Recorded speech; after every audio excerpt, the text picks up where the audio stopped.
The stakes have never been higher. Luxury's biggest houses are locked in a battle for the world's most loyal customers, and this unforgettable season is the result. It is good to meet you. I've enjoyed what you've said about me. Well, I just got a nose job. Kiss! Condensed, sharpened, and meticulously crafted into one mega video. Fashion fans and industry insiders, this is the moment you have been waiting for.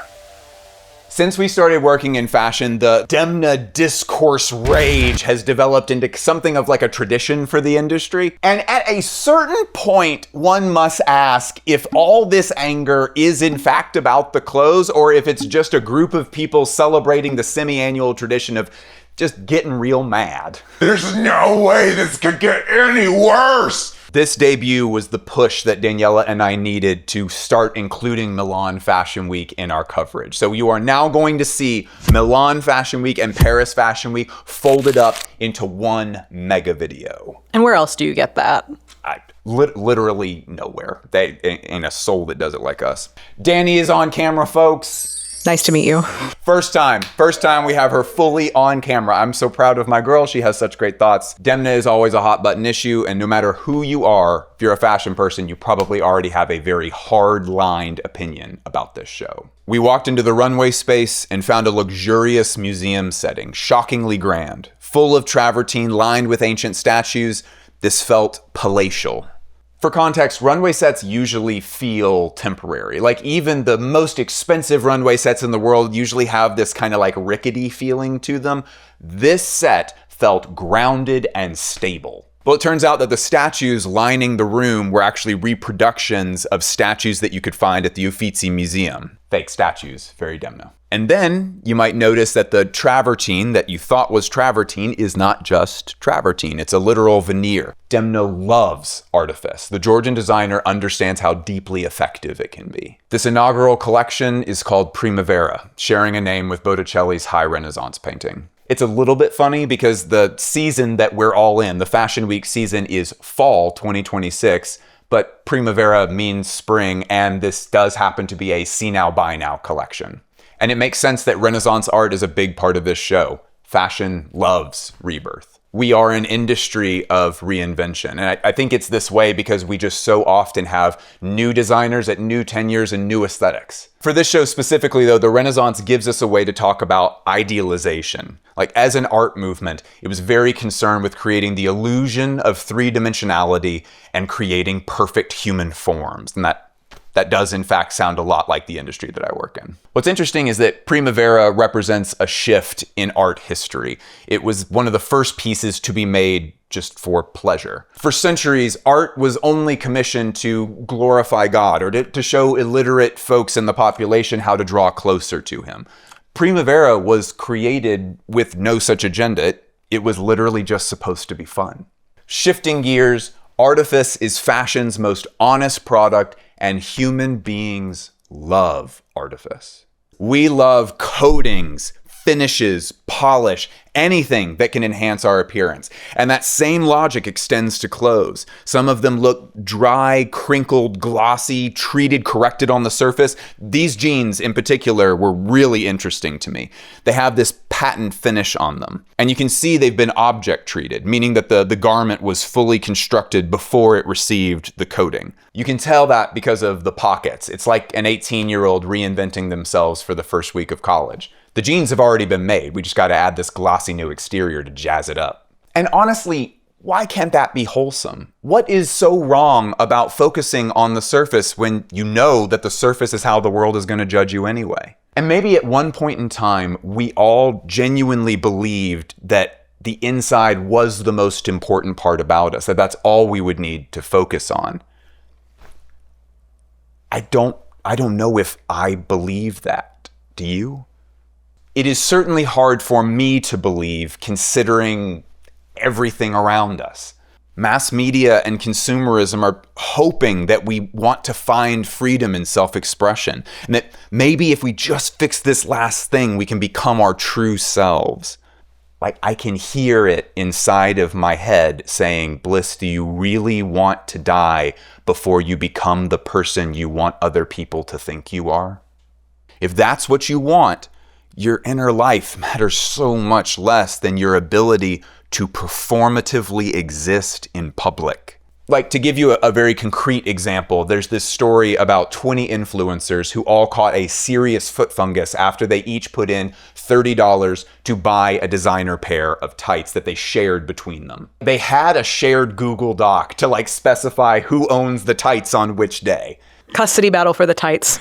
I can't tonight, I have my tights. But if that wasn't worth doing, if it didn't promise through those photo shoots some kind of tangible return, why would anyone do it? Those tights, by the way, were Gucci crystal tights, and they retail for $600. And it's easy to dismiss this as ridiculous, but it does make sense in a culture that rewards image so highly.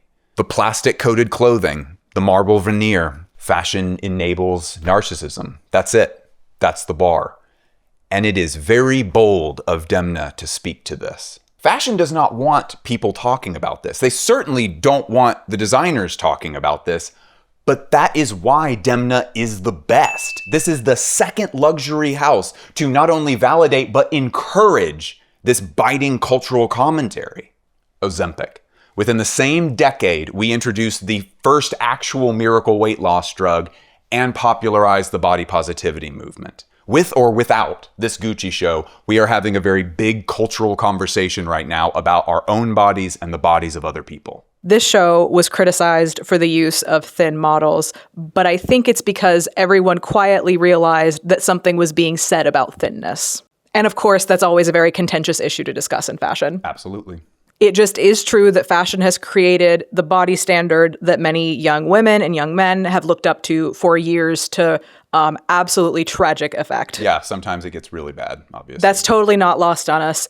That being said, I think a lot of other brands used equally thin models this season, but did not receive the same public spanking. It's just that with Demna, even if you're not spelling it out, everyone can tell that something is being said. Morality and clothing have always been inextricably linked. In her seminal book, Dress and Morality, Professor Eileen Ribeiro talks about how humans have always feared the meaning of clothes. This is nothing new.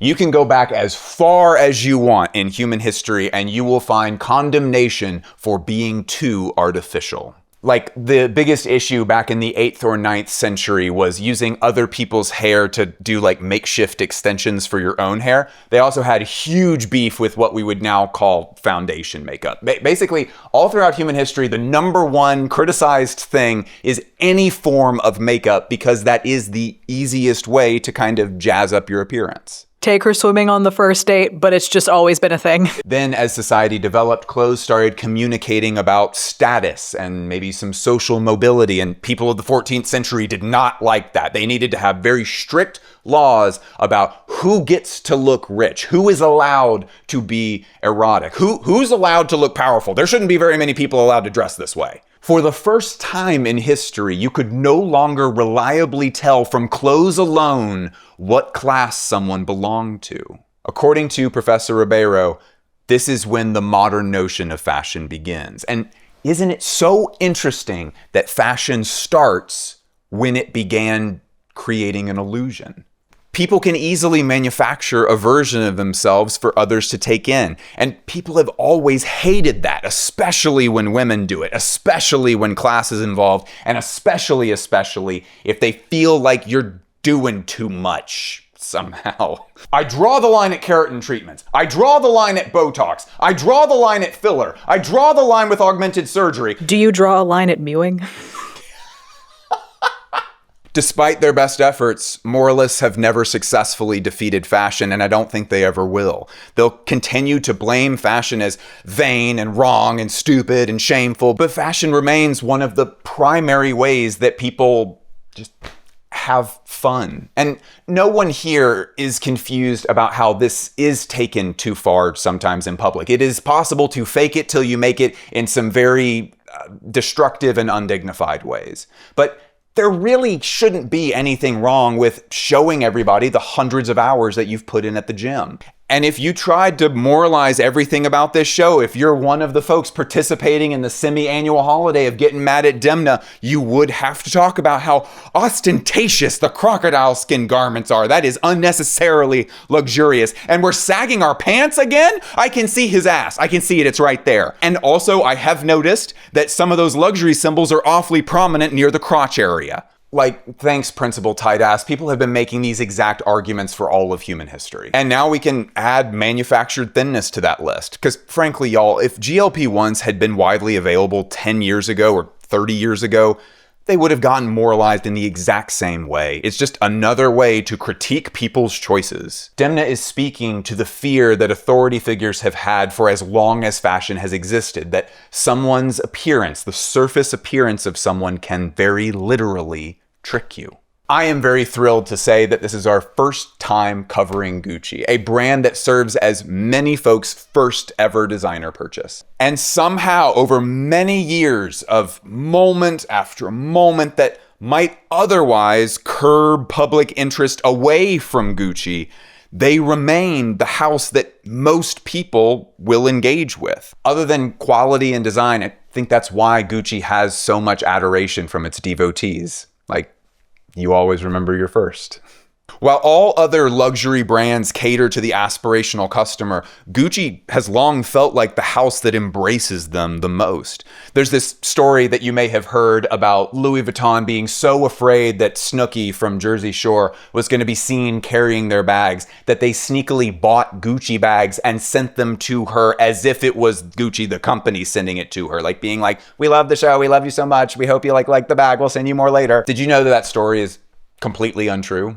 But like it really feels true, doesn't it? And I don't know, I've just never been to a good party where everybody's wearing boat shoes. Like, you can take the cardigan off from around your neck, dog. Nobody believes the like, daddy bought me a yacht look. If we are all going to do different genres of fake, we should at least do cool ones, right? How many people look so try-hard nowadays? I think Demna's Gucci debut wants us to feel unburdened by the perceptions of other people. Like, if they really think your dress is too short, fuck them. But at the same time, this show is also a stinging reminder that we can never really escape the view of others. Everyone feels this. To relieve yourself of those feelings, all you can really do is build yourself into an image of someone who appears less burdened, someone who's richer, hotter, freer, more polished, less adult, more together, less annoying. The only solution is a temporary one. You make a new image to protect yourself from the judgment of people judging you for making an image of yourself. Gucci itself is a house that has lived many lives, and each of those lives have played out in public. If you wanted to distill the essence of Gucci down to one word, it would be volatile. But kind of cool, right? Demna seems to be looking around Milan and seeing a lot of what's called the Miranza archetype. In the UK, this is called Chav. In Australia, it's known as Esche, Cani for men and Choni for women. In Spain, and in the US, the closest word we have for this is hypebeast. Gucci has long been the favorite brand of the global Miranza archetype, as well as those who have just, recently come into a lot of money.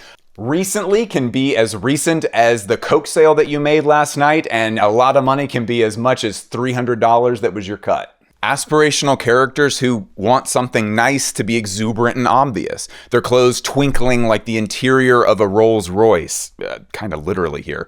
An entirely golden dress. This dress where the plentiful fine embroidery looks like it was vomited onto the dress. Not derogatory, by the way. These people are so unbothered, or so seemingly unbothered, that the established fashion faux pas like combining navy and black were all over this collection, and I didn't even notice that at first because of how sleek and effortless they look here. And why isn't there a luxury company that's proud to have them? They're a lot cooler than whatever the fuck this is.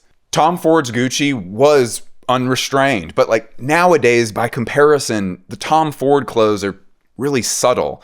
Don't get me wrong, they're great. Shaving the letter G into pubic hair is very iconic, but we've just come a long way with sex since then. Demna himself was doing cock rings as bracelets at Balenciaga, and a lace-up detail in a low-cut top just isn't going to cut it anymore. Like, OMG, like her nipple might be slightly visible from her slightly too low-cut top. My brother, do you know what a ball gag is? Without actually trying to recreate the Tom Ford days, Demna is taking Gucci's most famous look, that sexy look of the 90s and 2000s, and he's bringing it into our current image-obsessed time. We have this jacket with these huge fur lapels that are actually made of feathers. It's actually a spin on a jacket from fall 2004. That was Ford's last show, and it appears to be made of fur in the original, but now it is a simulation of fur.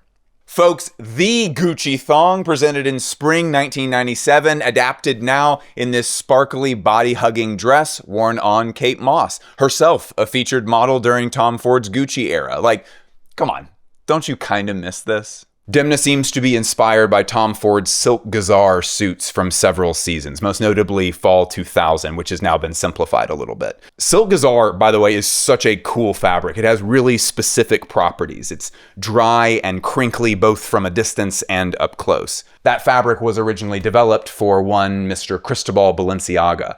I wonder if that's a coincidence. All the bodycon dresses in white and gray and black, those all felt like we were revisiting the opening looks from spring 97. Importantly, they feature a silicone finished hem so they don't rise up as you're walking. And the show set for fall 26 speaks to the Tom Ford era as well, just back at a time when fashion was just much simpler. In the 90s, it was a room with a raised runway platform and people all around it. This time we inverted that concept. Everyone is looking down at the models who are all very clearly feeling themselves. Quiet luxury fears Demna. It's about being sexy in a world that's kind of unfairly rejected the stretchy, spandexy BBL clothes of the 20-teens. It's Tom Ford Gucci on steroids, like anabolic growth hormone Vitruvian man kind of steroids. In a world of clean girls, we are doing smoky eyes. In a world where short heels are modest and classy, we are doing stilettos that you will stumble home from the club in. Both men's and women's clothes are tighter than they've ever been. T-shirts drape effortlessly like modern togas. Skirts have adjustable zippers that you're gonna just hike all the way up anyways. The point here is that none of these models are having to think about this. They're just enjoying how they feel in the clothes, and you can tell. Demna's making flashiness desirable again. It's just that restraint has been sold to us as this virtue for so many years that we kind of aren't sure how to deal with it. Like, we're supposed to be very demure. Very mindful. If Balenciaga was often about how isolated and lonely we've all become, Gucci, at least in its first chapter, is about what happens when you decide to put yourself out there again. I get the strong impression that there's more planned here than we were allowed to see in the first show. The invitation, for example, came to us in the form of this box. This is heavy. It's a pound and a half. I assumed that there was going to be something crazy waiting inside, but upon opening, it was only a card, playing with appearances and expectations, because it wasn't a week later until I realized that the card, you tell me if I am crazy here. Is this magnetized? That is moving as if there's a magnet in it. A very expensive extra precaution to make sure that when you open the box, it is exactly how they wanted it to look. Anyway, when Demna was at Balenciaga, we know that he was working 3 to 4 seasons in advance. And I don't know how the change of jobs actually affected that timeline, but I suspect that we have some very, very big things planned at Gucci that are coming quite soon. We really could have made this segment double the length, but for now, we leave you with these clothes, which I have not been able to forget about since I first saw them just here a few weeks ago. I cannot wait to see what they do in May in New York, but if you miss the old Demna or just want to review the whole career, we have a very big secret project coming very, very soon. Okay, look, I understand that I can be a little bit out of pocket sometimes, so I don't want to go too crazy here, but fellas, if you're not taking her to the Chanel show, do you even love her? No. No, you don't. I'm kidding, of course, but I do especially want to note that I was so proud to attend this Chanel show with my wife specifically, and that, to be clear, was not done because I'm just like such an awesome guy that Chanel gave me a +1. Chanel, importantly, does not do +1s for anyone. I got to attend this show with my wife because she is a brilliant fashion critic. My wife earned her way into that room. Thank you. I mean, it's just true. You do great work. As is custom, the Chanel show takes place at the Grand Palais, and it's difficult to describe still how big this building is. The approach is thankfully fairly peaceful for us. Chanel does a lot of work to make sure that this show is easy to access despite the very, very intense security. Once we made our way inside, the set was a series of massive cranes of various colors. It could be a metaphor, something about, like building a new vision of the house. But if you've ever lived near the water of a port town, you've probably seen a series of very brightly colored cranes near sunset. They are sleek, huge, and very poetic looking, I find. Let's bring down the energy just a bit here. A sense of wonder. Romanticizing everyday life, escaping into fantastical whimsy, and now building a foundation for the future. 4 runway collections in, and thanks to Blazy's sensational clothes, the Chanel image feels genuinely new again. Without losing any of its grandeur, gone now are the days of stuffy, old-fashioned status signaling. We look at the sets now, and instead of the over-the-top magic of an indoor beach extravaganza, we continue to use size and scale to finally see the big feelings that Chanel wants to evoke. And with those big feelings, Matthieu Blazy has been able to unite fashion in a way that I honestly didn't think I would get a chance to experience. Something about the internet being a part of our lives made me think that the kind of universal praise of a single designer was something that was just a part of the past, that we wouldn't be able to get that in the present. There's just too many options now. But Matthieu is creating that environment again, one where the customers and the fashion media are excited about the same thing at the same time. We have a mainstream designer, and he's good. Quote, "The butterfly doesn't go to the market, and the caterpillar doesn't go to the ball," end quote. Gabrielle said that. She believed that women should be practical and productive during the day, and then decorated and glamorous at night. Something about that feels weirdly unmodern, doesn't it? I wonder if Mademoiselle Chanel herself felt as though her value changed according to the hour, tied to whatever function she was serving for the world around her. In one mode, she was a worker and innovator of her time, and in the other, a spectacle in the way that all women back then were expected to be. Neither role fully grants her permission to just be a whole person. Over the years, however, her namesake label has tirelessly painted Gabrielle as a whole person through the work itself, from the ornamental chains of her orphanage to the tweeds of the men that she used to date. I mean, Karl Lagerfeld really took liberties with that framework. Hula hoop bag, surfboard, hair towel, robot, neat bag. But as long as Gabrielle's essence still stayed in the mix somewhere, the core of Chanel wouldn't change because the core was Chanel. There are few brands for which this is the case, but Gabrielle Chanel herself, like her existence, is part of the company. Her aura so transcendent that she's like spiritually wagging her finger from beyond, like, don't mess this up, kid. This company is famous for obsessing over the legacy of its founder. But I don't think that is how Matthieu sees her. Less as this mythical figure that singularly embodies the label, and more as the lasting impact of her thoughts and contributions.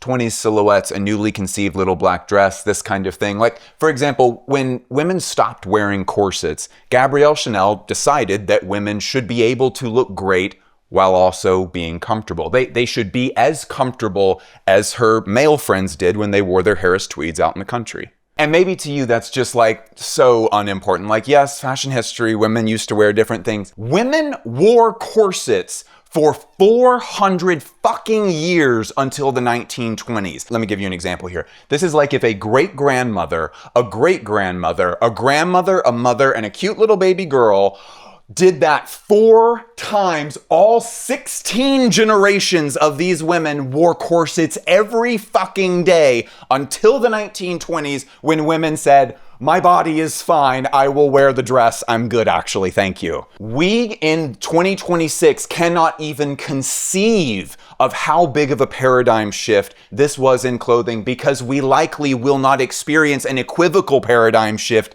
in our lifetimes. Bars. Thank you. After the corset went away, Gabrielle Chanel popularized the women's version of a men's leisure suit.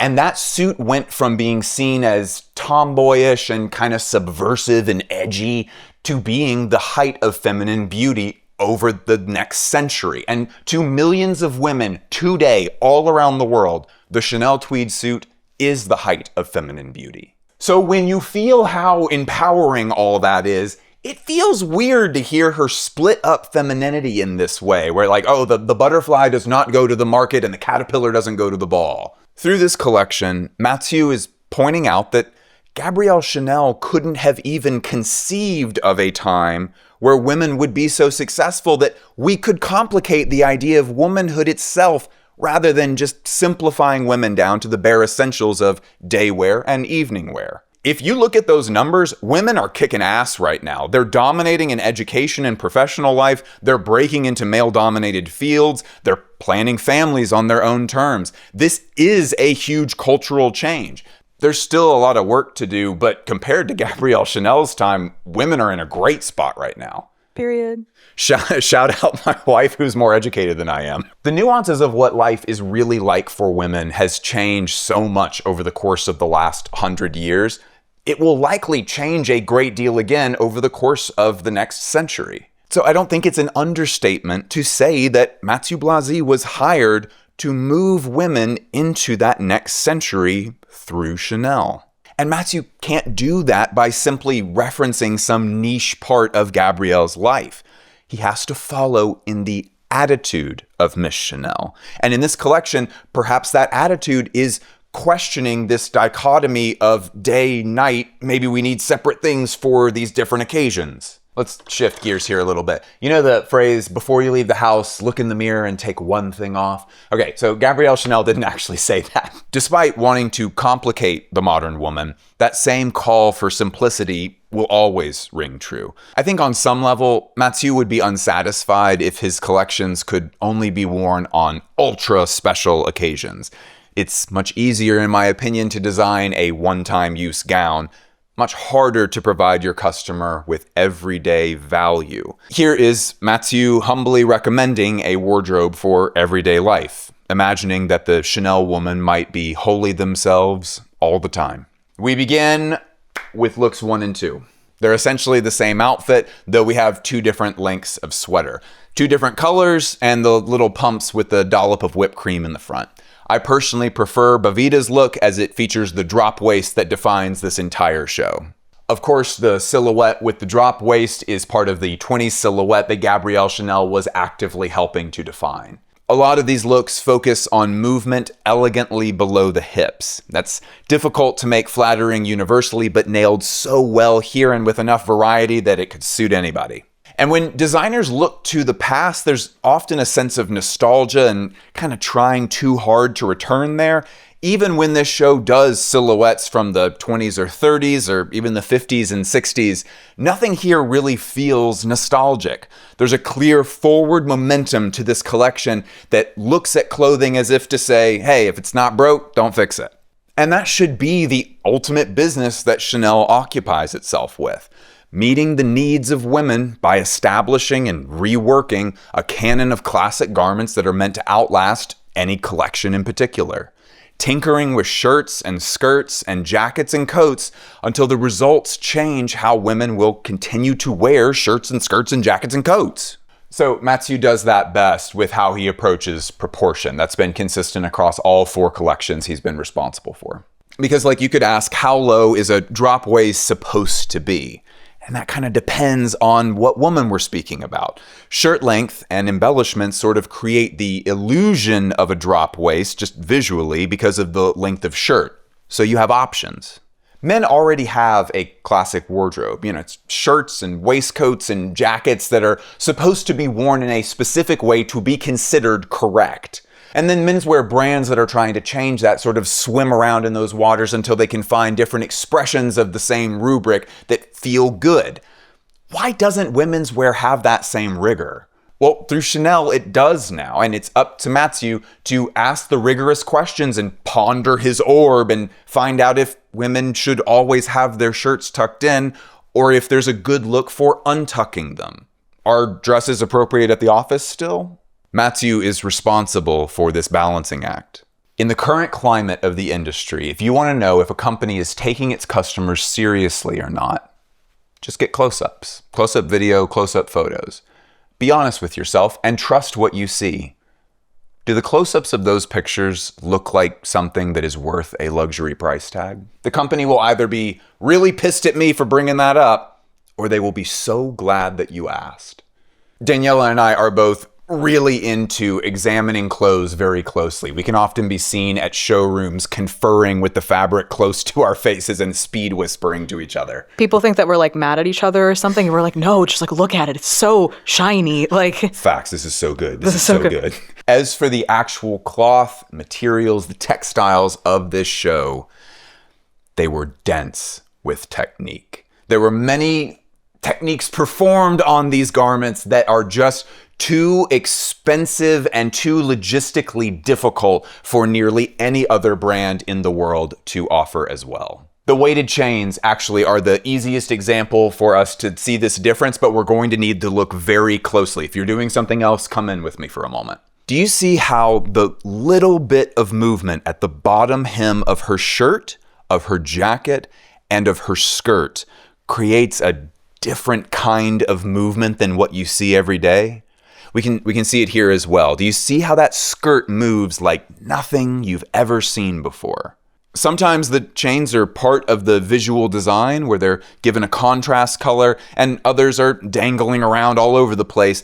Other times they're tucked away neatly inside of the clothes, but that beautiful heft remains there. Other similar details are ones like here where the back of the collar is reinforced with this beautiful red leather. You certainly could just pop the collar all the way up, tie your hair up, but I think this detail is more meant to quietly communicate from the front of the clothes, kind of a half-popped collar. The leather behind it gives it this weighted heft that not so much is seen in the movement, but in the way that it's able to naturally sit and frame your face. It is the kind of detail that I think leaves an impression on others, but that impression is so subtle that they know there was something about that jacket, but they couldn't name what it was specifically. And if you think about it, that kind of detail is what gives this collection the rigor that makes it a decent proposal for women, because that is the kind of change that in menswear, guys will spend thousands of dollars trying to replicate at their own tailor. Like, no, the collar has to be just such a way. It's the kinds of details where when you know the magic to the look, you think, surely this has been around for all of time because it's so simple and well executed, but it's honestly just really hard to find anywhere else. Even this more restrained look here, when you zoom in, here on the shoulder, there's such a feeling of abundance when looking at multiple unusual textiles combined together. It's such a gorgeous effect.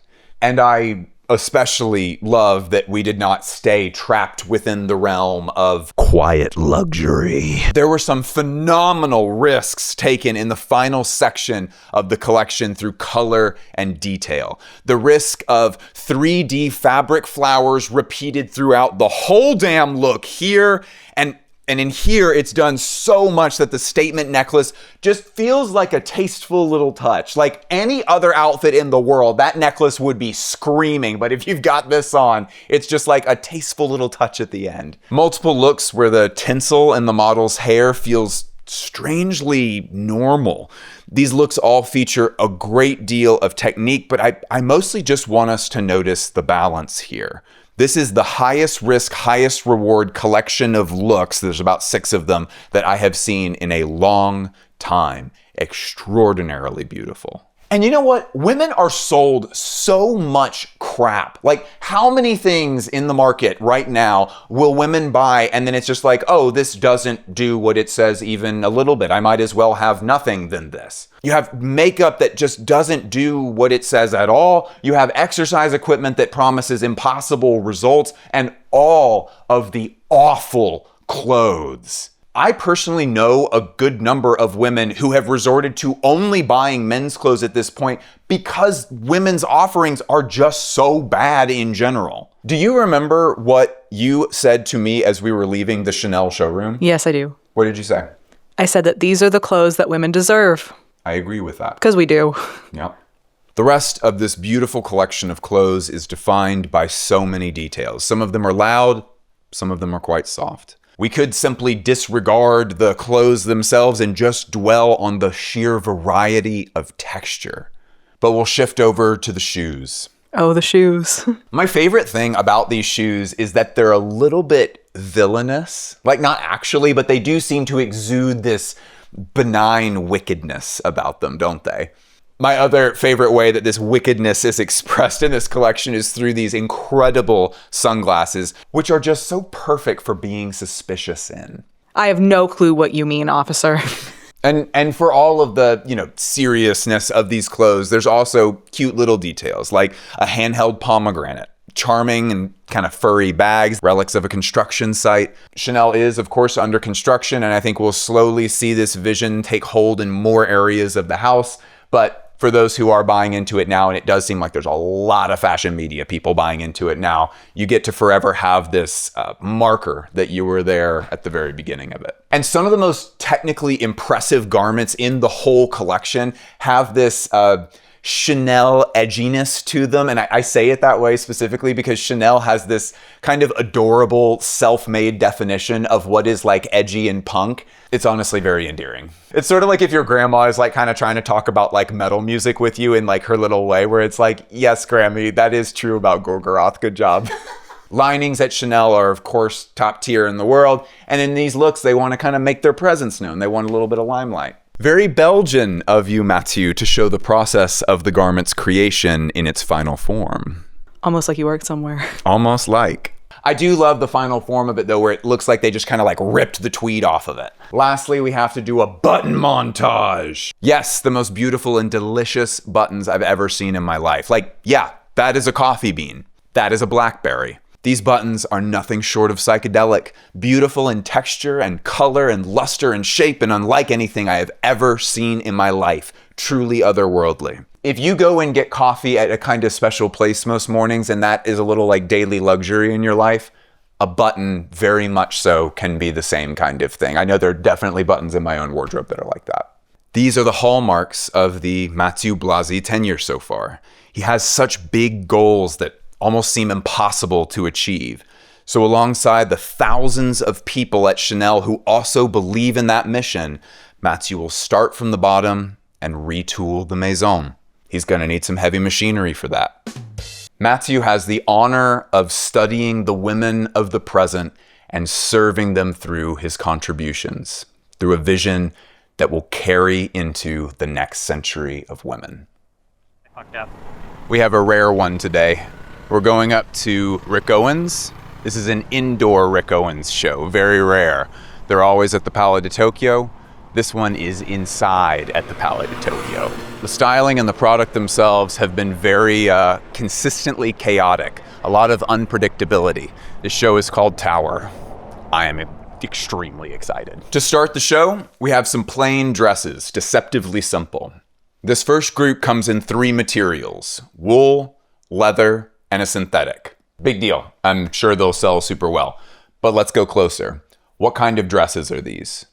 The fashion lingo term is sheath dresses, and that just means a dress that is of a non-stretchy material that is cut very close to the body. The most famous sheath dress was made by Mr. Givenchy for a specific lady. Sheath dresses are a tradition in the fashion industry. There's a clear lineage of designers consistently making sheaths for decades, and that tradition is full of a fixation on elegance. It has also recently become a dress type that is strongly associated with the MAGA movement. This has been such a universally accepted fact that Vanessa Friedman at the New York Times recently wrote an article about it. It's professional looking, but it's traditionally feminine. It is modest by American conservative standards, but still kind of creates an hourglass shape. Once you have the sheath dress, you can just get some cosmetic procedures done in the dark and you're ready to do some mental gymnastics on cable television. But that, of course, is not Rick. Rick has now spent multiple decades protesting against the kind of status quo that American conservatives would try to maintain. I mean, like, there would need to be no interrogation of Rick's politics because, I mean, like, look at this shit. This is why I love Rick. What are our runway sheath dresses made of? Wool, leather, and a synthetic. It's standard stuff. There's nothing unusual about those materials until you consider that the wool is boiled wool.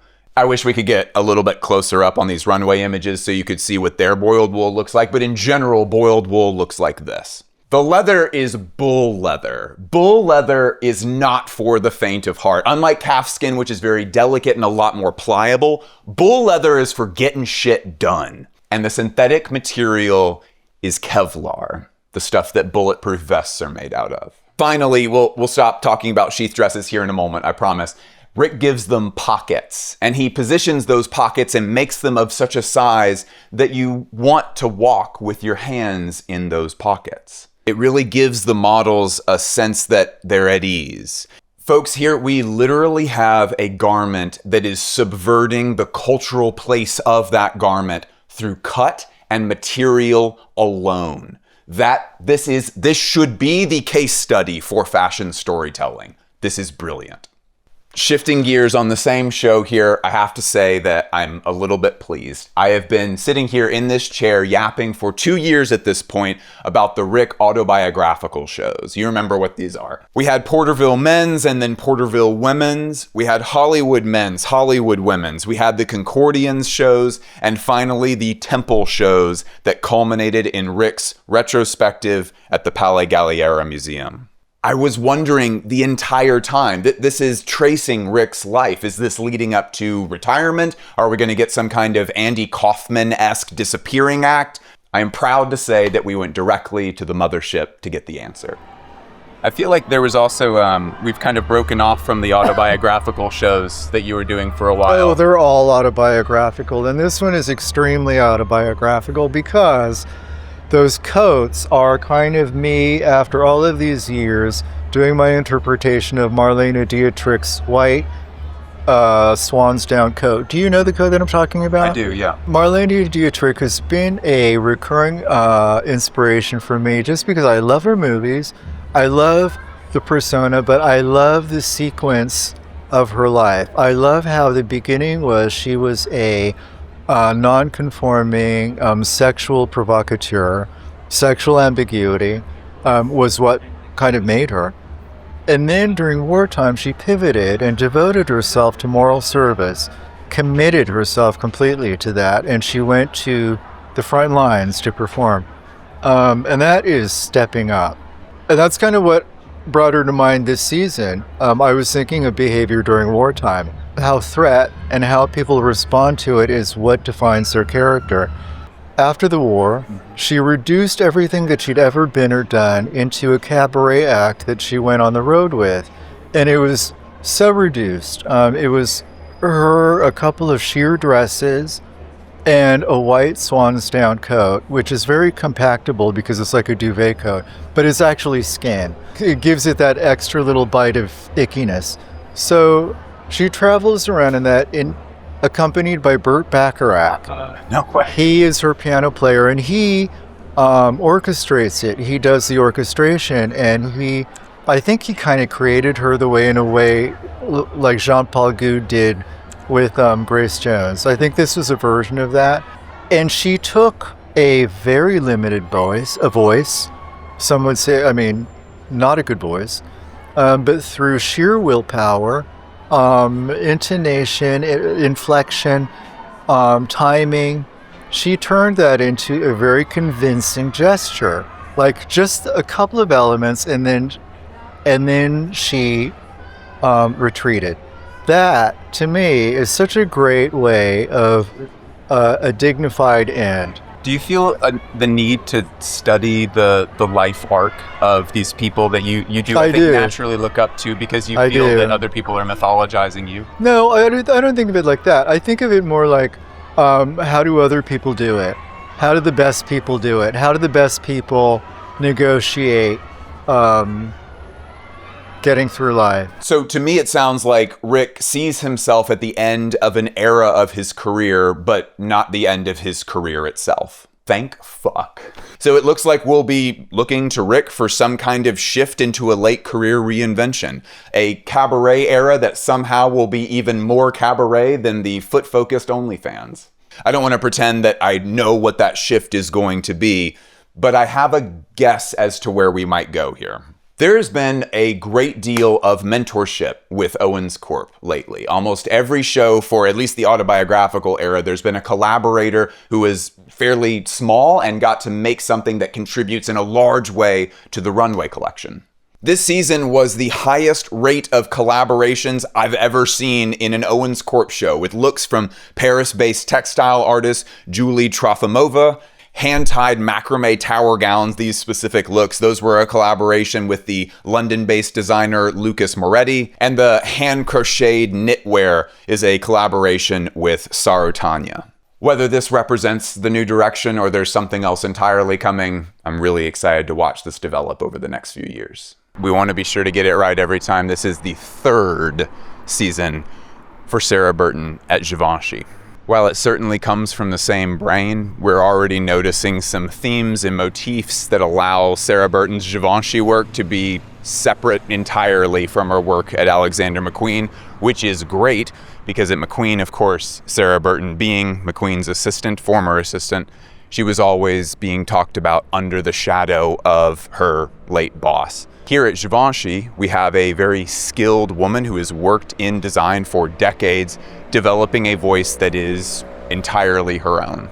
I have also noticed here just recently that some of the product that has come out of Sarah Burton's Givenchy is reflective of the runway in a way that makes me personally very happy. They're taking some risks with the product, and I absolutely love that, specifically with the shirts and the blazers that have this deconstructed motif where they split off the shoulders in this really beautiful way. Huge, luxurious leather bows was something that Sarah introduced in her first season at the house. And I said at the time that I was really excited for that theme to get expounded upon. I have a feeling that time has come. Let's go see. Folks, for once, maybe in my entire career, I was correct about a prediction. At least about the tied leather strips, which actually were part of the invitation. And before anyone tries to call me out on this, we pick up all of our invitations at once close to the end of Fashion Week. I had not seen what the invitation was yet. Anyway, we had a few of these featured throughout the collection in a literal way. They're big and noticeable, but clean and unfussy. Simple execution, big impact. But the spirit of this motif, the opulence part of it, was executed flawlessly in a less literal way through this headwear that was brought to us from the legend Stephen Jones. Quote, "These head wraps are the most natural hair coverings there are. Just a t-shirt, just a twist, but it's the right t-shirt with the right twist," end quote. That quote is from Mr. Jones. Stephen has been entrusted with the hats of high fashion for decades at this point. He has enough experience that he's able to make moves that only experience can bring.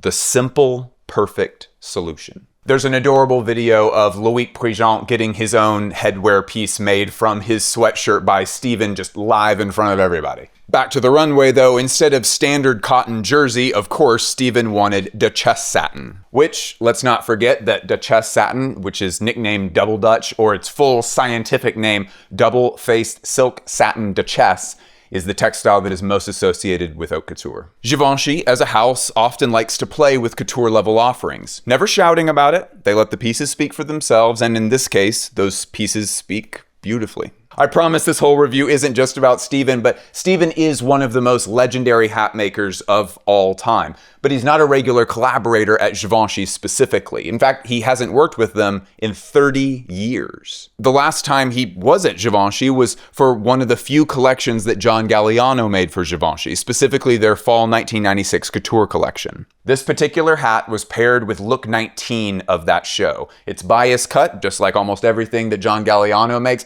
but there's this beautiful floral technique.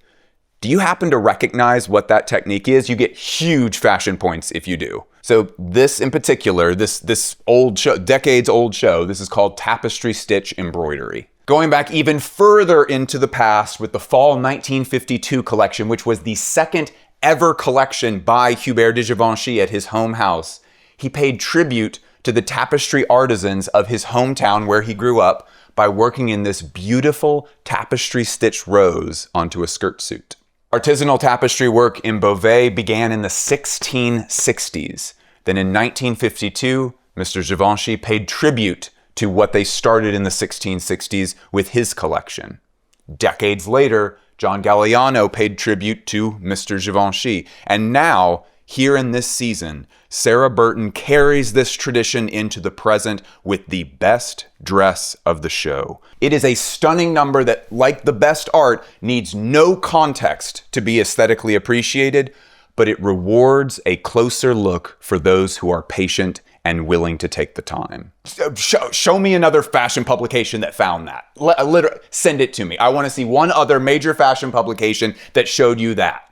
I love my job so much. Do we need to start pointing out every time we do something that no other publication pointed out? I think these, because then it's over. I think people can kind of emotionally feel it. More broadly, this collection was inspired by the old master portrait painters of Northern Europe. We see the most literal inspiration simply through the color blue. When rendered in a deep velvet, blue still has this wonderful ability to snatch your attention, especially in this photo in particular from the brand, where it looks like they're doing a tasteful play off of the girl with the pearl earrings, except she's gotten a very big upgrade on the earrings. Many of these looks carry the spirit of what historic fashion lovers mean when they post a picture like this and ask everyone why no one dresses like this anymore. Do you remember our last Givenchy review from 6 months ago?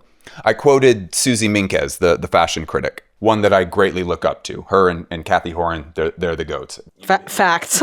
So I quoted Suzy Minkes, and she wasn't talking about Givenchy or Sarah in particular, but I asked Miss Minkes what she thought of the overall season back 6 months ago, and she said, you know, these old houses hire these young people, and they're asking them to make very old clothes relevant again. And that's not an easy thing to ask of someone. Well, I can cheerfully say that this is a phenomenal example of the past reinterpreted beautifully. People do still wear clothes like this now. It's just that clothes on this level of beauty are hard to find. The painting motifs continue with this gorgeous leather dress with hand-painted lace throughout, and that lace comes to life later with this dress where the lace is completed with crystals. It's kind of a fun way to acknowledge the cool kid method of using trompe-l'oeil to express ambition and achieve a certain look on the cheap, but then later on to remind everyone that Givenchy is in fact a heritage house and they can always do the real thing. A major part of Hubert de Givenchy's own oeuvre is visual texture. He was really well known for a flame print that he liked to use a lot and another print that was inspired by his beloved cat. And Sarah keeps that visual texture alive in a number of different ways, and certainly in the industry right now, we're all very in love with unique textures. But I think this speaks to the fact that a lot of luxury customers are tired of this system of it's luxury because I said it is, and they want some kind of evidence that real effort and design went into the making of these things. And, you know, for Givenchy, this is never a problem. This collection reminded me a lot of one of the best art lessons my father ever gave me. He studied classical art in school and has painted his entire life. He showed me a photo of the birth of Venus and said, okay, ignore the nudity here. Just look at their faces. These women look like a woman that you might see at the grocery store this week. They do not look like they are from history. They look modern. There's a permanence to the way that you design certain things that makes it where they never really age out. The same applies to these clothes. While they heavily reference an era of the past, these clothes work beautifully in 2026. On the media side of the fashion industry, we're often asking why we don't have more women in positions of creative leadership. I'd certainly like for there to be more, but Sarah Burton now has decades of experience working in luxury fashion. She has produced some of her best work this season. It's easily her best work at Givenchy, and it is some of the best work she's produced in her whole life. I cannot wait to see how she follows this. This is our first time covering Marni, and I am thrilled to say that I'm even more excited about the circumstances under which we are covering Marni. It is the debut of one of the most talented and underrated women designers currently working. Just designers. Like, she's a lady, but like, designers. She is one of the most underrated designers in fashion. Belgian-born Meryll Rogge, folks. She is the woman of the hour. And after years of biding her time and working her way up through the ranks, all eyes are now on her. She has packed up her life from Flanders, moved it to Milan, ready for a new adventure. I think she has been ready to do this for years. We enter the show space, a homey but kind of Lynchian set with wooden veneer walls, tufted seating, and artwork, some of which featured daily objects painted onto mirrors. An orange peel, a paper bag, a lighter. Meryll has impeccable taste in art. She loves the work of other artists, and their work always contributes to the way that she sees her own collections. She may have been inspired this season by the artwork of Michelangelo Pistoletto, whose mirrored artwork asks the question, if you, the one who sees themselves in the mirror, are you the thing that is making this art impactful? Are you looking at the art, or are you part of the art? You can see the pretty clean tie-in to fashion there. More than any other medium of art, fashion functions first as a reflection of identity. Like, sure, the clothes can exist by themselves on a hanger, but they're ultimately made with the idea of a person meant to exist inside of them. It's the job of the designer, in this case Meryll, to make people feel seen in the work.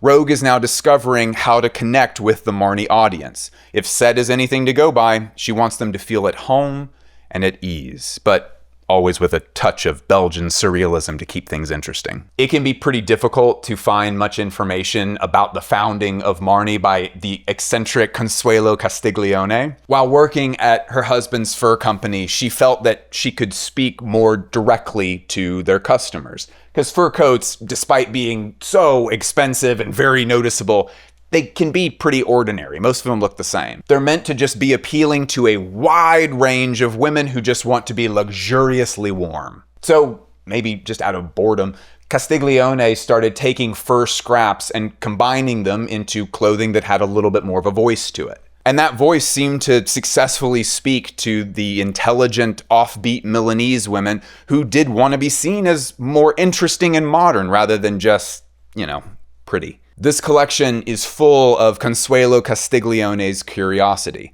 Digging into the early Marni archives, Meryll discovered Castiglione's first collection, which was, despite what many of us have grown to associate with Marni now, predominantly composed of neutrals, just with one streak of red. Rogge digs into those roots for her opening look of her premiere show with this beautiful white goat fur coat, which is transposed onto and lined in this beautiful cotton poplin. I didn't really realize how much impact a lining could have on a jacket before I felt this one in the showroom, which, by the way, was one of the best showroom visits I have ever had. Shout out the wider Marni team. Y'all just crushed it. Excellent. This coat was outstanding. It's hard to communicate how strangely light yet luxurious this felt.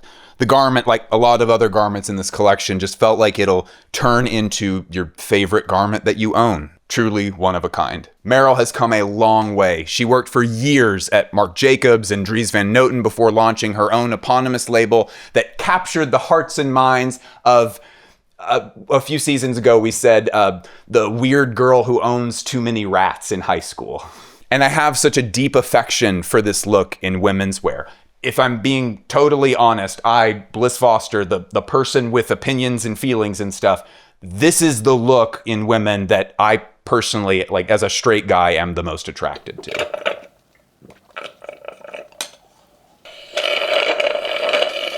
No, stop. We have a young woman sitting across from me who has a long track record of dressing very much in this way. I like how it's not about obvious sexiness. The thing I like most about this is the kind of man-repelling, awkward on purpose, strangely confident nature of the clothes. But even prior to Meryll's arrival at Marni, that carefree, eccentric spirit began appealing to guys. So Marni began producing men's products, including those famous mohair sweaters and shoes. The good news is that Rogge is finally offering the Marni boys a real, meaningful proposal. It's not just a knit anymore. Meryll is giving you the exact wardrobe that a sensitive young man like yourself will need in order to woo that creative, artsy, dropped-out-of-Parsons girl of your dreams. It also is distinct from Meryll's personal hero, Miuccia Prada, whose influence is seen throughout the collection, but in Rogge's image. There are some clothes here that look like cousins of Miu Miu, maybe even a Linea Rosa in there somewhere, but like a little fucked up. Not like the clothes are fucked up, because they aren't. All the details were perfectly finished and beautiful. These clothes are just less disciplined than Prada in the best way. It's stylized and bolder and more crafty looking. See these gigantic palettes that turn skirts and tops into like super cute placemats? In a nod to her Belgian heritage, construction details are seen on the outside. The lining makes up part of the dress. This is all an ode to Martin Margiela. Knitwear is one of Meryll's specialties. She even started a whole separate knitwear company because of it. And these are some of the most complex, kaleidoscopic knits I have ever seen. Some of them are so complex, it's almost like you're wearing them inside out. You get to see all of the little twists and things that make them do what they do. A huge highlight of this collection for me were the giant mother-of-pearl palettes. Rogge loves good materials. She has this funny story about the first collection that she made for her own brand, and her former boss, Dries van Noten, came by to check it out, and when he noticed that she was using Duchesse satin, he looked at her and went, "You splurged." I can't tell you how much these things cost to make, and I honestly don't care. They are heavy, and they look so delicate, but they feel sturdy at the same time. Just so beautiful. Polka dots are apparently a house code for Marni, and I really love how Meryll never allows herself to go literal with the polka dots. It's the mother of pearl discs. It's giant palettes. It's silver snaps dotting around this leather tarp of a skirt. In the show notes, they spoke about this industrial feeling, which you can see here in the fireman clips. But I think that's more articulated in the fabrics too. Dramatic top stitching, broderie anglaise, but now made out of studs, and tons of alpine technical gear that Rogge discovered upon checking out thrift stores around Milan. And there is a thrifty look to these clothes too, in the like, you'll never see another shirt quite like this ever again kind of way. Miss Rogge has always executed that look well for her women's wear, and I must say, it looks even better in the men's context here. I don't think Meryll Rogge cares too much for art clothes, but I think she loves crafty clothes. She wants the Marni customer to get dressed in a wardrobe where every piece has its own specialness. A specialness that compounds on itself with every new article that you add to your collection. She wants people to love wearing her clothes. She wants them to enjoy living in them. We talked to a lot of people that said this was the debut of the season, and it's kind of hard to argue otherwise. Meryll was our first designer interview on this channel, and in a lot of ways, we sort of came up together. And look at her now, 5 years after we first met, and we're attending her first Marni show. When you constantly see people experiencing meteoric career growth and overnight successes, we all tend to get discouraged. This appointment represents everything that I love seeing. Hard work and preparation, so that when your lucky break comes, you've been ready for it. Congrats, Meryll. What an amazing start. Julian has kind of become an industry darling, and for good reason. The version of Dries van Noten, his reading of the brand's heritage, has been really compelling. We're still in the foundation shows. We're still really, really early on, and still we're kind of getting the early motifs that are going to end up defining his entire tenure at the house. This is one of the last foundational shows that we'll get to see. I'm really excited. This is the stuff to really laser focus on. Unlike all the other houses with big, fierce names and all this experienced talent, Mr. Klausner is an excellent reminder that talent does not have to be traded around like football players. You can nurture that talent from within the company. Dries Van Noten has always just had its own way of doing things. Like, did you know that they don't participate in any traditional advertising? That is incredibly rare in the luxury sector. They totally could. It's not for lack of money. They just choose to use that money to develop the clothes and create an experience for their customers. Dries Van Noten, like the company, has never really achieved that level of household name like some other luxury brands. But I also don't think that that's their goal. They have stayed in their lane for 39 years, just making outstanding men's and women's wear. And I think that quiet pride of the kind of company that they are has allowed them to weather a number of storms in the fashion industry without ever losing sight of their goals. And as a result, and without really intending to, Dries Van Noten has found itself putting up a fight with the huge conglomerated brands over their hard-earned luxury customers. Sometimes if you keep your head down and just do the fucking work, you will find yourself exactly where you want to be. And in that way, it's never really been about the destination. The original mission of Dries Van Noten was enough. With that said, I do have to qualify by saying that the Dries Van Noten fragrances are actually unlike any other fragrances I've ever smelled. You should go to your local Neiman's and check them out. The lipstick is also great. Really? Mm-hmm. The lip balm is my favorite. Have you tried it? Mm-hmm. Oh, I forgot. Okay. Have I tried it? Did I kiss you while it was on? I don't know. Did you try it at a store? Yeah. Okay. You probably took it off. And while Dries Van Noten doesn't have the kind of logo that you would get tatted on your neck or something, they do have this boundless potential to them. So it does make sense that with their newfound ability to speak to a more youthful audience, Julian Klausner wants to educate that youthful audience on what Dries Van Noten actually is. Withdrawing into the archives this season, Dries Van Noten showcased its Fall 2026 show at the site of its Fall 2009 show. They used the exact same mirrored set and at the same prestigious school in Paris, Lycée Carnot. This place is fitting because it's a collection about the naivete of childhood. It's that time where you can't really envision anything about yourself yet. Not really. You can't materialize your future because you just don't have the tools yet. Young people are constantly trying to make sense of what they're seeing as their life zooms past them. I think that Julian is using that feeling that is shared by nearly every young person of figuring out what it means to have a vision and be certain about it. Like when you're 15, you think your vision is working, but it's like, is this really working? That uncertainty. I think this very vulnerable autobiographical show from Julian is about that uncertainty. That uncertainty is a scary thing for someone to talk about, especially when their job is to have that vision. Fortunately, these clothes do feel very certain of themselves. Over time, the blurry Belgian still life fruits come into total focus. It is like confidence that grows over time. The florals start clear, then they become pixelated and noisy, then they're clear again. It is like the ebb and flow of actual uncertainty. I experience this all the time. And I have never seen the concept of self-doubt expressed so cleanly in a beautiful woven technique, but I mean, here it is. The lenticular yellow pleated skirt creates a clear floral image in these brief glances as the model walks. The picture dematerializes and then reassembles itself over and over again as those pleats run into each other. We remember what lenticular is. Holographic Pokemon cards, it's this effect, but done on a skirt, which is so cool. And the same concept is inverted later in the show. A bright red dress hides a floral image in its pleats, never fully revealing itself, as if the dress is keeping something from you. This pixelated, blurry, uncertain motif is contrasted with so many various genres of clothing, like prep school jackets and duffel coats and bomber jackets and blazers with bomber collars. It throws me into the kind of indecision that I felt about how to dress for school, like uncertain of myself enough to make any decision at all, blending everything kind of haphazardly until it made sense. Maybe it makes sense. It's that with all the feelings and emotions around it, but, make it fashion. And in there, with all that beautifully haphazard blend of clothes that we got this season, we also get, let me just make sure we're good here. Okay. Welcome to Watch, not full VO voice. Hang on. Help me with the intonation of the beginning. Welcome to Watch Mojo. Welcome to Watch Mojo. Today we'll be counting down the top Dries Van Noten motifs of all time.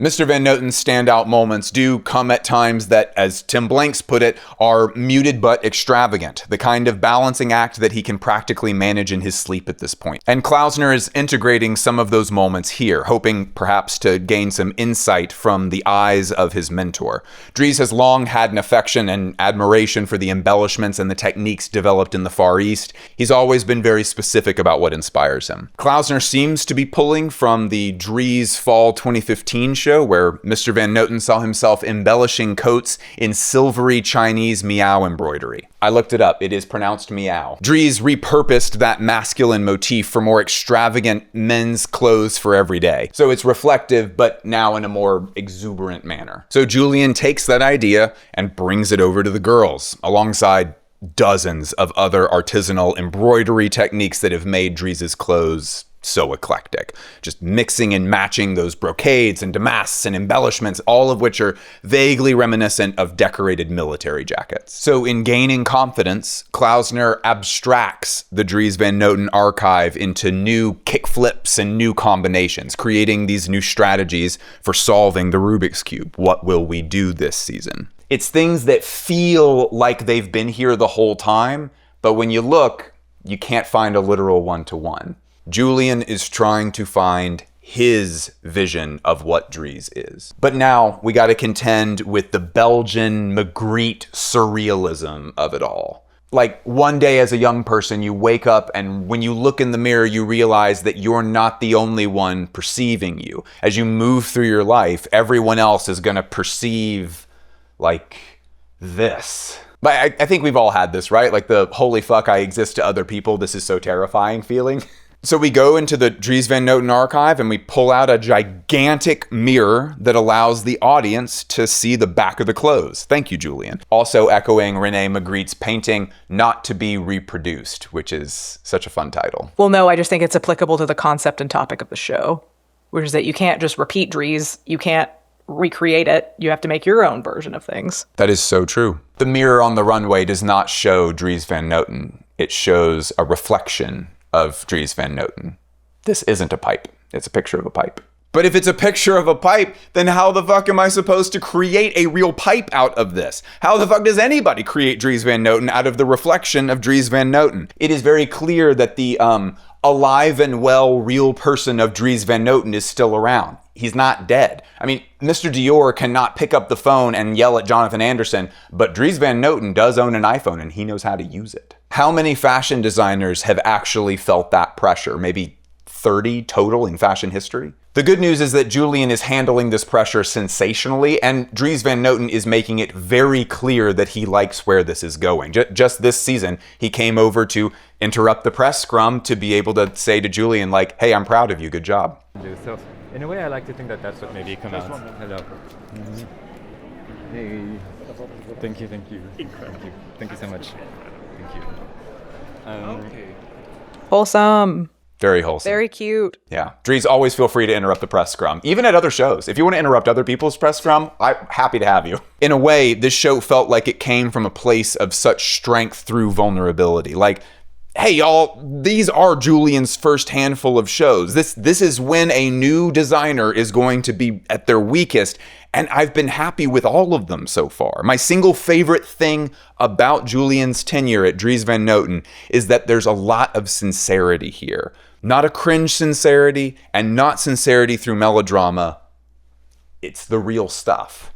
The music for this show was composed with Belgian musical artist Gala Drago, who alongside Julian developed a beautiful spoken word piece that played over cellos and string instruments that swelled as the show progressed. Now that you have heard this review, when you're done with the video, you should go listen to the soundtrack on Dries Van Noten's official YouTube channel. I think it'll make a lot more sense to you now. And I don't want to add more pressure onto Julian, but really, when was the last time that we saw this much potential from a designer at a brand this size? The soundtrack from the show really said it best. It's blurry, but I think I can see it. Okay, so I know the chronology doesn't actually matter all that much in the final video, but this is my first Milan Fashion Week show ever. It is the morning of the second day, technically, of Milan Fashion Week, and we are going up to Jill Sander, which is newly creatively led by Simone Bellotti, who just got swiped from Bali. The question about Simone Bellotti is mostly how he will handle that tradition, because minimalism is an incredibly difficult style to work in for fashion because there's just not a lot of real estate. If you're Rick Owens or, Daniel Roseberry at Schiaparelli, you can have all these fantastical, huge ideas and figure out a way to make them work in the patterns. At Jill Sander, the question is like, how are you able to make the biggest amount of impact with very, very quiet ideas? This is a really good first show. I'm excited. Long ago, I used to work at a shoe store in an area where we had a lot of very high-performing engineers and doctors. A lot of these folks took a kind of weird pride in their ignorance about fashion. One day, an engineer dad came in. He pointed down at the fisherman sandals he was wearing and said that he wanted another pair just like these. I went and retrieved his size and brought it out to him. When he opened the box and saw the shoe in size, he said, No, you misunderstand. I want ones just like these. I explained that those were a competitor's shoes and that our model was going to have slight variations on them. He then confusingly looked around the store and said, there must be over 1,000 pairs of shoes on the sales floor and however many in the back. You're telling me that you do not have these shoes? This gentleman, believe it or not, is not alone. There are countless people in the whole world that really believe in their heads that there's only like 40 kinds of shoes in the world anyway. Well, there surely is only one kind of man anyway. Like, it's literally just footwear. How many variations could there really be? But of course, in all categories of design, there is an infinite amount of variety, except in the minimalist tradition. A fundamental trait of the tradition of minimalism in fashion is this myth of objectivity, like that there is actually, in fact, a specific correct way of doing things. When you are deep into minimalism fashion for yourself, it feels as though you could go to Brunello Cucinelli for a cream-colored sweater and then take it over to Max Mara and find an identical cut, color, and yarn of sweater there as well. This is, of course, not even remotely true, but that myth of objectivity is part of the appeal of what minimalism offers. And that myth of objectivity is what my fisherman sandal customer was wanting. The idea that there is a right way to make fisherman sandals and every other variant is either a gimmick or it's a compromise of poor quality. And this leads us into the primary concern for a creative director newly positioned at a house that is known for minimalism. It's the question of, what can you contribute to this? Simone Bellotti, for his second runway collection, gives a great answer. You gotta fuck it up a little bit. He knows the rules well enough to break them in just such a way. The clearest examples are cute little styling details, like how many of the shirt collars are popping out and over the jackets, but only on one side. Slim-fitting skirts are always limiting to the wearer's stride, so Bellotti just cracks them open. The slits on this skirt almost seem haphazard, like, whoa, buddy, those are huge. But then you get the reward of the beautiful movement for the skirt that's this tight. And further props to the stylist who paired these with these tights that have the translucent glow of frosty ice. This looks so good. The sack suit is very popular in this collection. I'm actually a big fan of the sack suit. We see a lot of variations on the 4-button suit design. Wait. It's not sax suit. It's sack suit. The sack suit, that's what I said. It sounds like you're saying sack suit. Like the suit from the company Saks Fifth Avenue. Oh, I was thinking it was like... The Careless Whisper suit? The Careless Whisper suit. We see a lot of variations on the 4-button design and that really high top buttoning point so that the lapels just sit really high up on the chest. And interestingly, the sack suit by Bellotti is fairly close to its ancient cousins when the sack suit was first introduced. This is about 1840s, 1850s. As far as the gloriously fucked up part is concerned, for some of the women's looks, they move the gorge, that's the split detail near the lapel. They move the gorge back to nearly sit on top of the shoulder. Very controversial move amongst tailors. And there's a few of the best sack coats in the collection, which Bellotti adorably refers to as banana coats. These are cut to tighten in the torso in a way that would just break a Savile Row tailor's heart. A stubborn, very classical tailor would see this part over the stomach as interrupting the clean line that should be on the front of the body of a suit. I remember sitting in my seat the day of the show and thinking, I have got to get a closer look at that jacket. And when we attended the showroom, I rushed to try that jacket on because I figured if there was someone that could test it on a different body type, it's me. I have disproportionately broad shoulders for my body type, and I do not have the concave stomach of a model. You can see that the tension in the front is a little bit different, but holy wow, it looked good. There is a lot of purpose to this cut. I was very impressed by this. Elsewhere in the collection, we have these shirts that are meant to be worn entirely on their own without a jacket. Shirts, of course, do not have any real structure to them. The jacket is what is supposed to lend that vision-altering shape to your body. But the sleeves of this shirt are cut wide near the armhole and use this unusually dense shirting fabric that makes it where the shirt can serve as a shirt and a jacket if it's a little bit of a warmer day. But with no aesthetic compromise. You still look very put together. There's still that strictness of tailoring. And many of these mistakes, very masterful mistakes, are what's making Simone Bellotti's tenure feel totally separate from other sectors of minimalism. These imperfections are not present with every single SKU. There are a number of pieces in this collection that are just excellently executed pieces of clothing that do fit in very cleanly into that like objective idea with minimalism. This is a very challenging design language that Simone is setting up for himself, but apparently he likes the challenge and he's hitting all the right marks. This was both our first time covering the brand of Jill Sander and our first time covering Simone Bellotti. I am so excited to come back. Jill is one of my favorites. You're literally wearing I'm wearing a Jill Sander sweater right now. Yes, she is. And it's honestly, that's my favorite top that you own. We've had it repaired multiple times because you sometimes sleep in your cashmere sweater, ma'am. That's not true. I never slept in this thing. You have absolutely fallen asleep in that sweater. And I'm like, maybe we can just change tops if we're going to go to sleep. Okay, so before we start for this segment, I want to tell a pretty funny story. So at this Mame Kurogouchi show, we were lucky enough to be able to bring our full squad. Our intern happened to be able to come with us this time to Paris Fashion Week, and our videographer Joseph was able to get a spot inside the room, so we had a team of 4 going to this show. Very rare for us. We have never been able to get that kind of access, and thank you, team at Mame Kurogouchi, for trusting us. The team at Mame Kurogouchi is extremely friendly. We love them a lot. At one point, a PR, a public relations officer for Mame's team, came over to me and said, "Bliss, is your whole team here now?" And I was like, "Yeah, it's just the 4 of us. Why?" And he was like, "There is another person outside that is claiming that they are part of your team." And I was like, "I'd love to see who that is, but that is not true. That person is lying to you." And I just went over to the door, looked the person in the eye, and then looked at the PR agent and said, "Nope, not with me," and then went back inside. This has happened multiple times now, so I figure it might be better if I just kind of clear the air about something.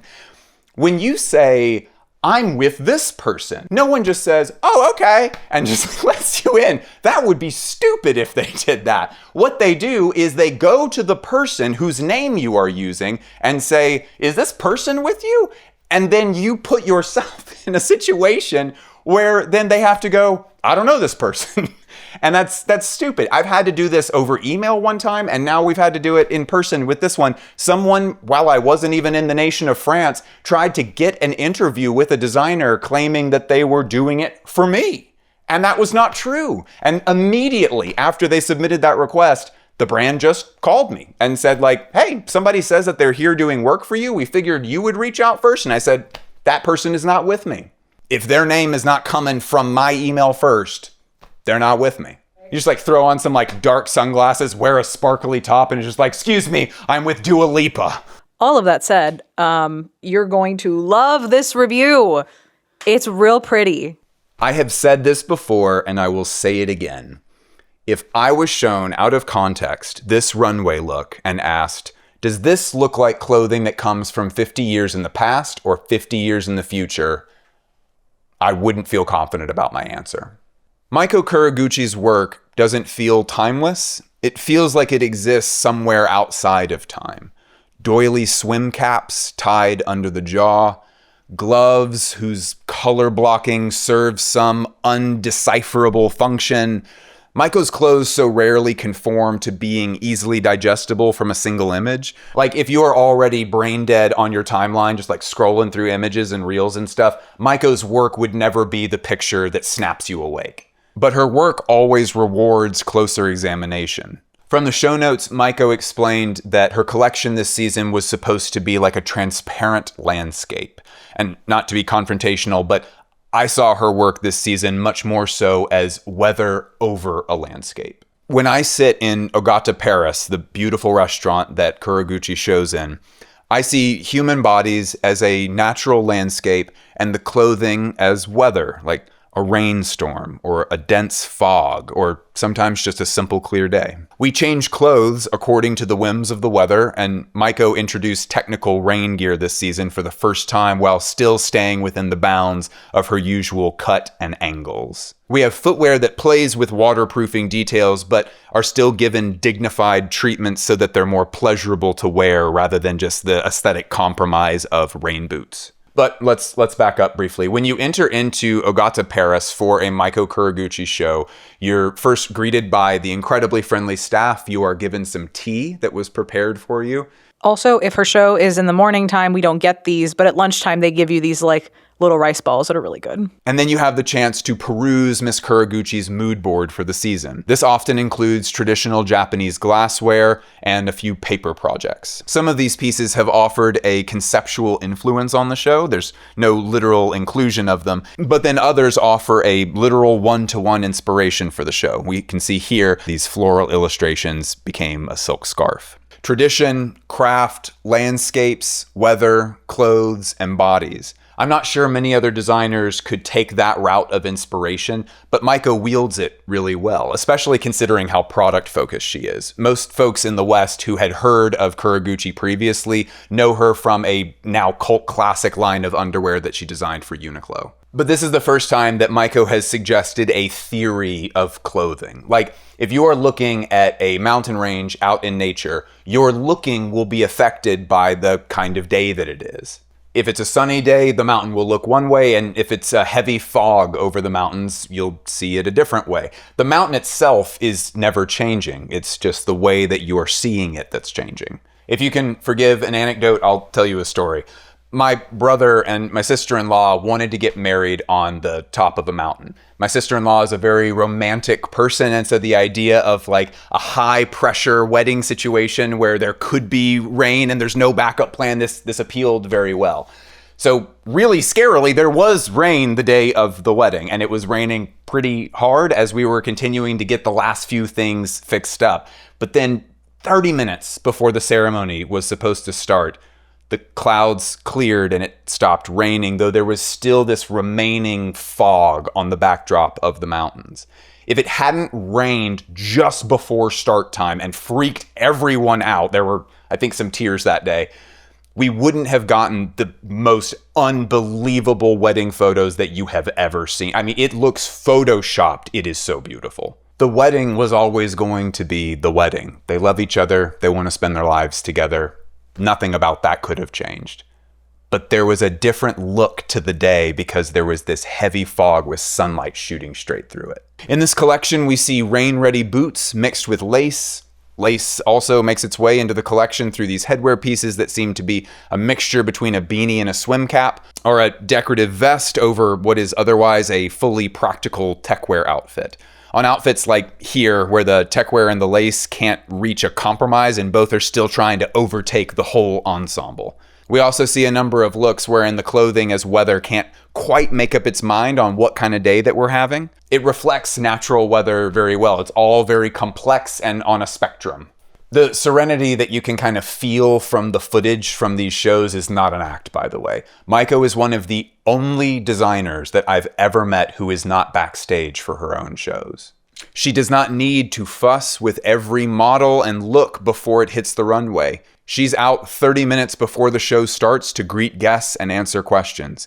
When the runway does start, She stands to the side and watches her own work unfold. In other words, she arrived in Paris prepared.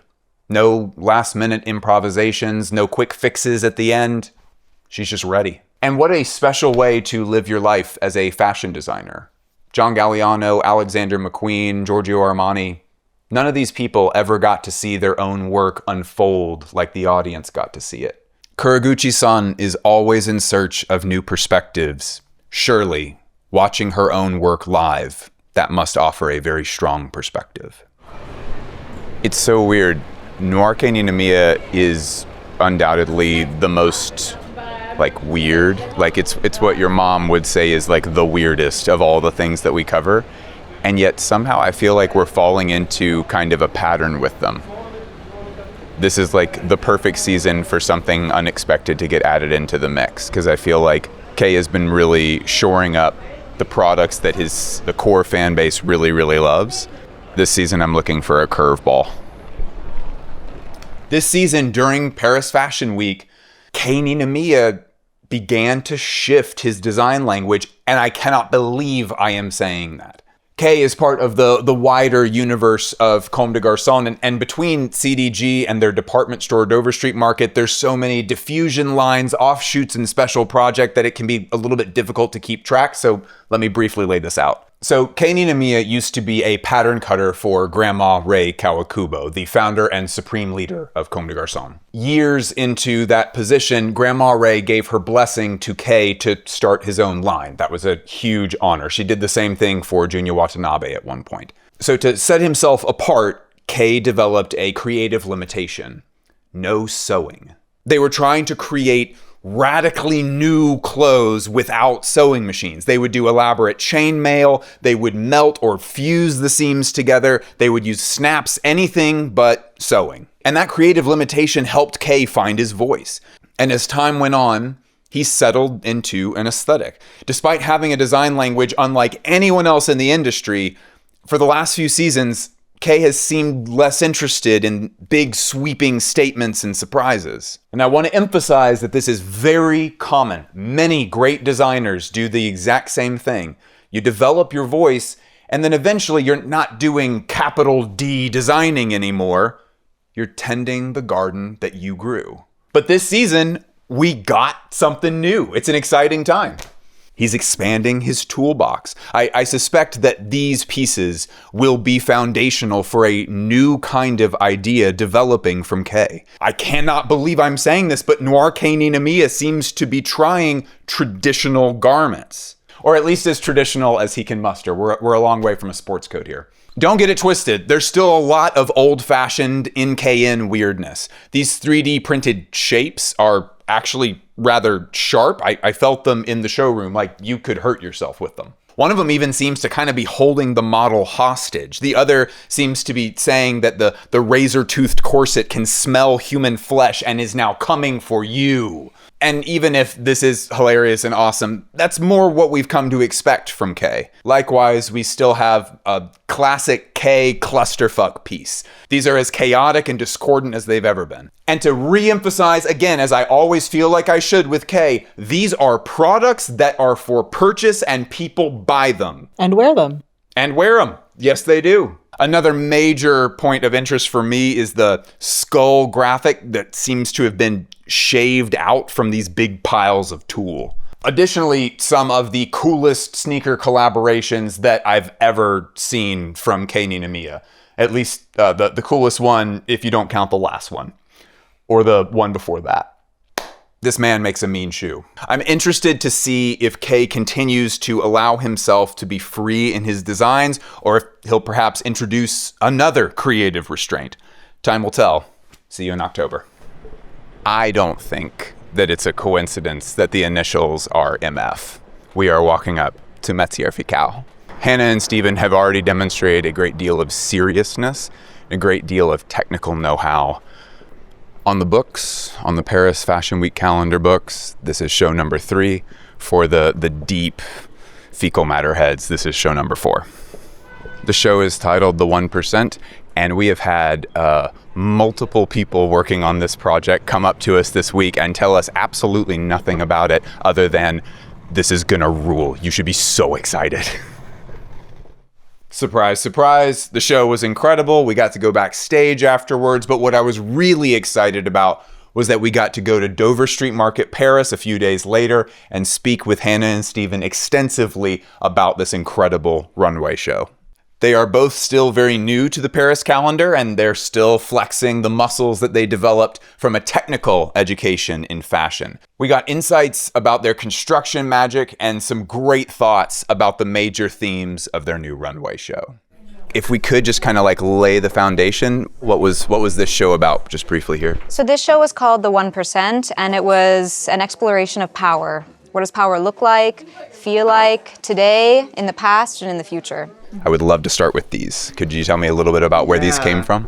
So these are, I mean, this is actually very interesting because this was a design I did almost 11 years ago. So this was my graduating school project of when we both met each other. And actually the concept of the project was titled The 1%. So it was sort of this idea of taking this Elizabethan royal sort of garb and transform it in this a bit of like an alien way. In 2014, we had this like, I guess this hunch that maybe the ultra rich would be interested in immortality and would be sort of going back into this sort of like Marie Antoinette sort of environment where, you know, they wouldn't need to walk their dogs, they wouldn't need to like do all these mundane things because they have moving towards this. Exactly. So this piece basically like a cashmere wool base that is fused to create this really strong shape because obviously you know, for it all to stay up like this, it's really stiff. But then under is actually very interesting. It's called a hover panier. So we developed this 18th century panier that instead of, normally a panier goes Just like perpendicular. but instead, if you can see over here, it tilts towards this direction and it has basically a fully boned and structure. Almost like a cage. Like a cage, and it's a corset that also like sits on the body. And the reason why it's called a hover panier is because it's sort of hovering on the body, so that when you walk, it doesn't really move. Normal paniers, they have a little bit of movement. Bounce, yeah. So this is really stabilized, and I mean that ultimately took around like 2 to 3 months to develop. I would love to hear, because your tailoring is no tricks. There's only a few brands that get the no tricks award from us, where it's like, you know, it doesn't just look good in that one photograph on the runway, where it's actually tailored stuff. Tell me about how you achieve shapes like this. Just like a lot of prototypes and samples, you know, we start these collections 8 months in advance. So even, you know, the show that will come out in September, we've been working on it for 2 months while doing this one also. So we have a lot of time for prototypes and, you know, doing a lot of tests. For this one, it was really cool and innovative because we wanted to create, you can also kind of use this as a scarf. You can connect it up. You can also remove it. So also kind of making pieces that have multi-dimensions for different also types of clients was important to us. And kind of using the same techniques we've been using last season with the crin inside to make these kind of hip pads and boning.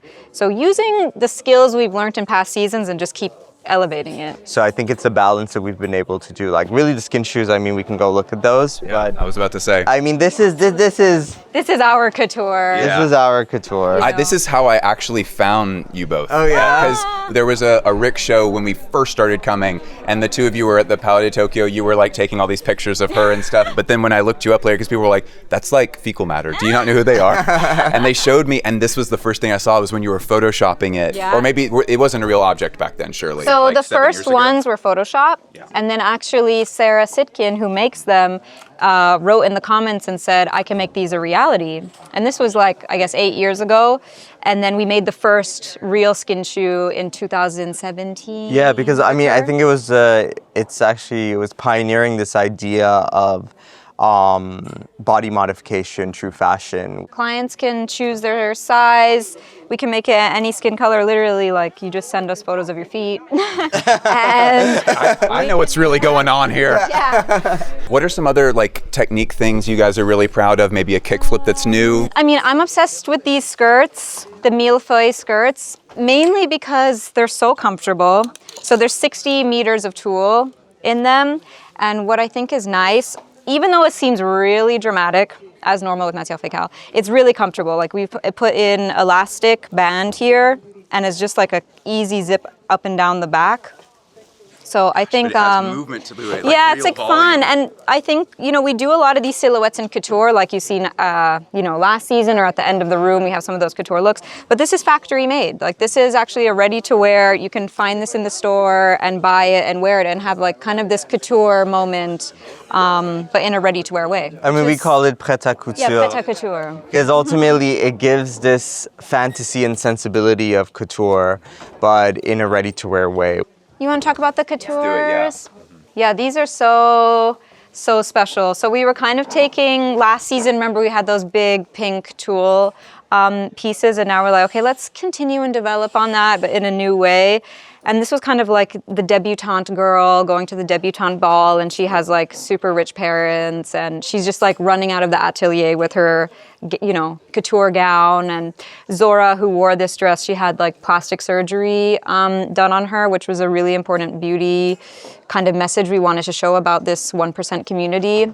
So that's why she kind of had, as if she was getting a facelift, but she's like just 18 years old, Was this just like pattern cutting, like problem solving the whole time? This was all draped. Just So draping. this was us and our team. And so the beginning layers is, how much layers are 150 meters. So you have it without the cage crinoline like we talked Yeah. about Yeah. last time. Oh, but yes, yes. It's less stiff to more stiff, or Yes. maybe the other way Actually, around. There's even like a crinoline, like thing under here to even push out even more, because this tool is so heavy. We had to create this like weird kind of jumbled crin base. But there is no hard structure. No, there's no like boning. So these two looks were sort of, on one hand, showcasing the beauty of this very high-end elite bourgeois world in these coats, but also true to destruction, showcasing the sort of decay that is sort of happening in our society, where I think people are moving past that and we're integrating into a new realm where there's a new form of couture, a new form of beauty, and a new way of seeing power, which taps back into sort of these looks that, like Hannah's opening look, which was basically the same version as the finale looks, but now it's done in Python. And there's a little bit of a nod to this concept that The elite are reptilian. the Illuminati. They are. I was reading about this, yeah. So, it was sort of this play on that. And then we have this, this was really, I think, something that took hours and hours and hours in time and dedication. This was hand-painted silver. Object painted, or did we do the feathers individually? Each feathers individually. And they're feathers? Yeah, they're feathers. Knowing you, I figured it would be, yeah. This is just sort of this masterwork of this twisting of feathers, which we sort of did for Lady Gaga for the Grammys. Yeah, that's what I was going to ask. How did she find you all, or was this a PR miracle? Or Interestingly enough, Gaga wore our pieces in 2019 and 2020 during her Chromatica tour when she was doing virtual interviews. So she's been wearing our pieces for a while when we met her, and I think she said that it's really resonating a lot with the community that she's also fighting for. So I think it's been a really aligned collaboration, and I think she's fearless. Hannah and Steven are brilliant at speaking about their own work. If you'd like to watch multiple full-length interviews with Matières Fécales and dozens of other exclusive videos, you can support the channel on Patreon. We dashed across Paris to go for the first time ever to see a brand that I've been a fan of for many years. Kiko Kostadinov.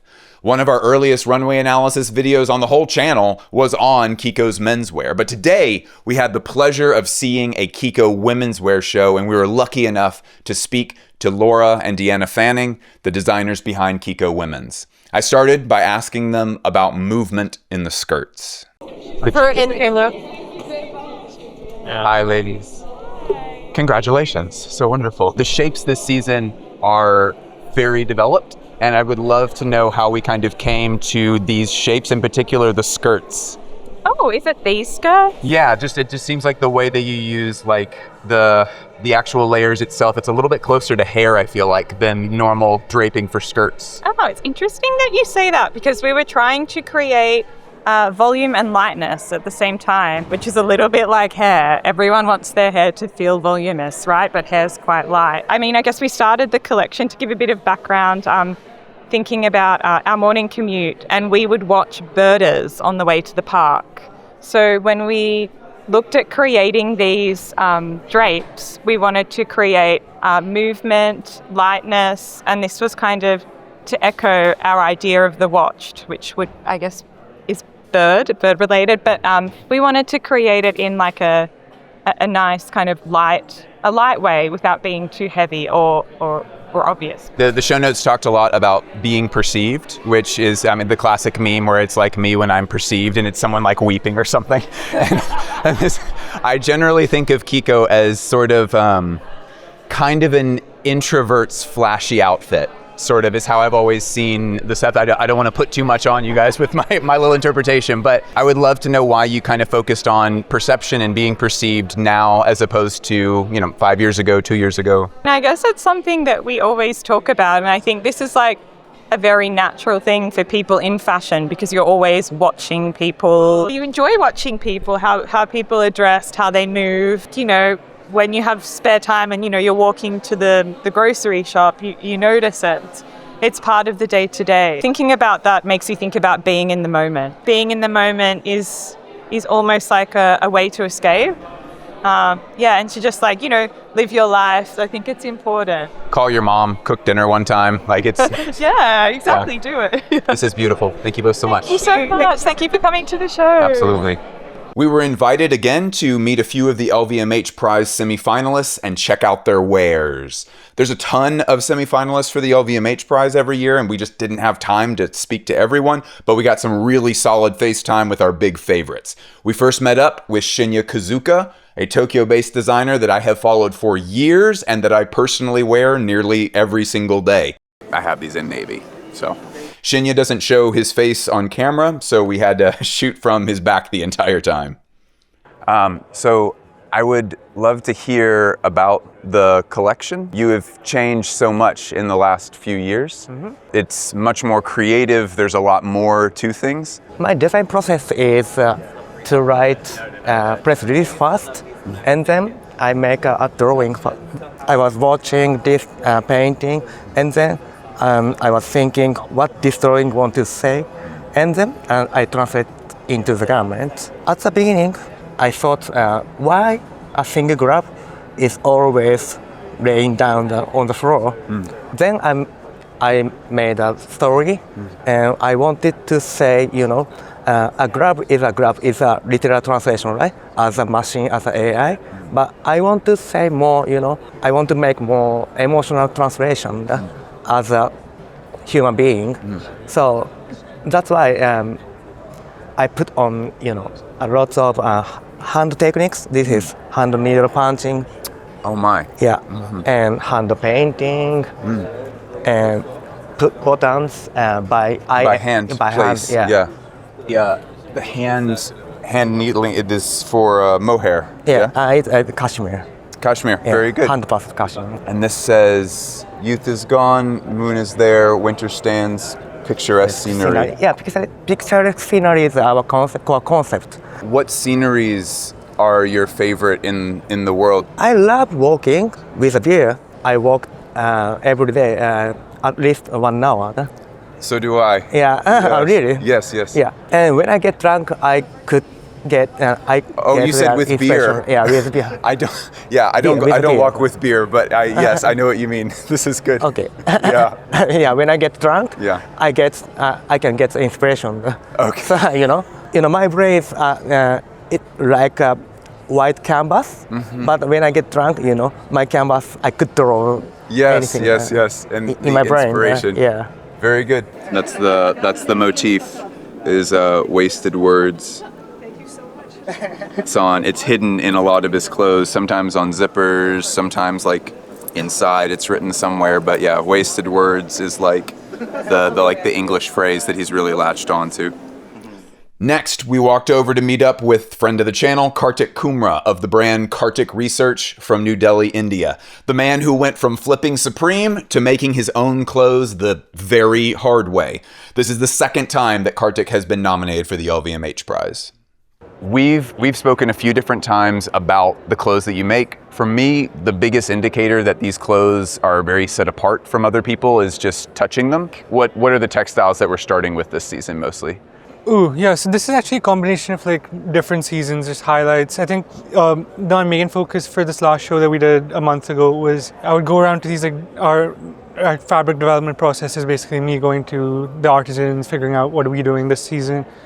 And the one like recurring theme was what's happening with these US tariffs. So they're looking at me because I'm sort of in between Delhi and New York now for some sort of like policy idea. And I'm like, I have no idea. They think you have insights into the West Wing. What we really wanted to celebrate was just like how good they are at their jobs. How do we highlight the level of craftsmanship? A couple of these pieces are sort of a good indication. So we've had this like long-term collaboration with this brand called Archive City out of Delhi that like upcycle Levi's, Carhartt, Wrangler, stuff like that. We did this full like chintz embroidery. This is like really painstaking because usually on our fabrics they're quite like thin and soft, and so it's easier to embroider, but this is like duck canvas. I think technique-wise, honestly, we've sort of explored a lot of the techniques we have access to in India for the past few seasons. It's really about like now getting into how do we identify what our ideas on dressing are. Stuff like this has weirdly gone from like an ornamental piece last time we interviewed that we made like a few of to now like our bestseller, you know, just because you can't really get this anywhere else. You know, where else are you going to get a fully hand-embroidered jacket with this level of detail? So we call this the Kaza jacket. It's the fabric is sourced from the border of like India and Tibet in a place called Kaza, and it's about a 10-hour drive from the closest airport. This is why I love your shit so much, is because this has a soft warmth to it that someone might expect out of a dense jersey that you would wear around the house like closer to bedtime. I just love that when I touch these clothes, I'm like, nope, never touched anything like that, never touched anything like that. We've been doing this for a few seasons now. It still does not sell because it's so expensive to make, but it's more for like wedding customers, you know, like personal orders. It's like a matte silk. It's not super shiny. The sashiko, I know it's not sashiko, but Kantha, it's Kantha. Kantha. Cool. Well, I'm wearing the same thing. So this is like a more wearable application of the same technique. And it's silk for the... This is cotton. Okay, yeah. But I'm saying here it's silk for the base and for the decoration? No, the thread's cotton. Okay. Yeah. Yeah, it feels incredible. This is our Converse collaboration coming out soon. Oh, sick. First preview. Mm-hmm. Vibram sole, like a more elevated chuck. It's really like leather lining. They've really killed it on this project. There was a brand in the 70s called Rogge that existed. And they did this like very dense pleating, very dense like embroidery, but at the same time with like very light and airy fabrics.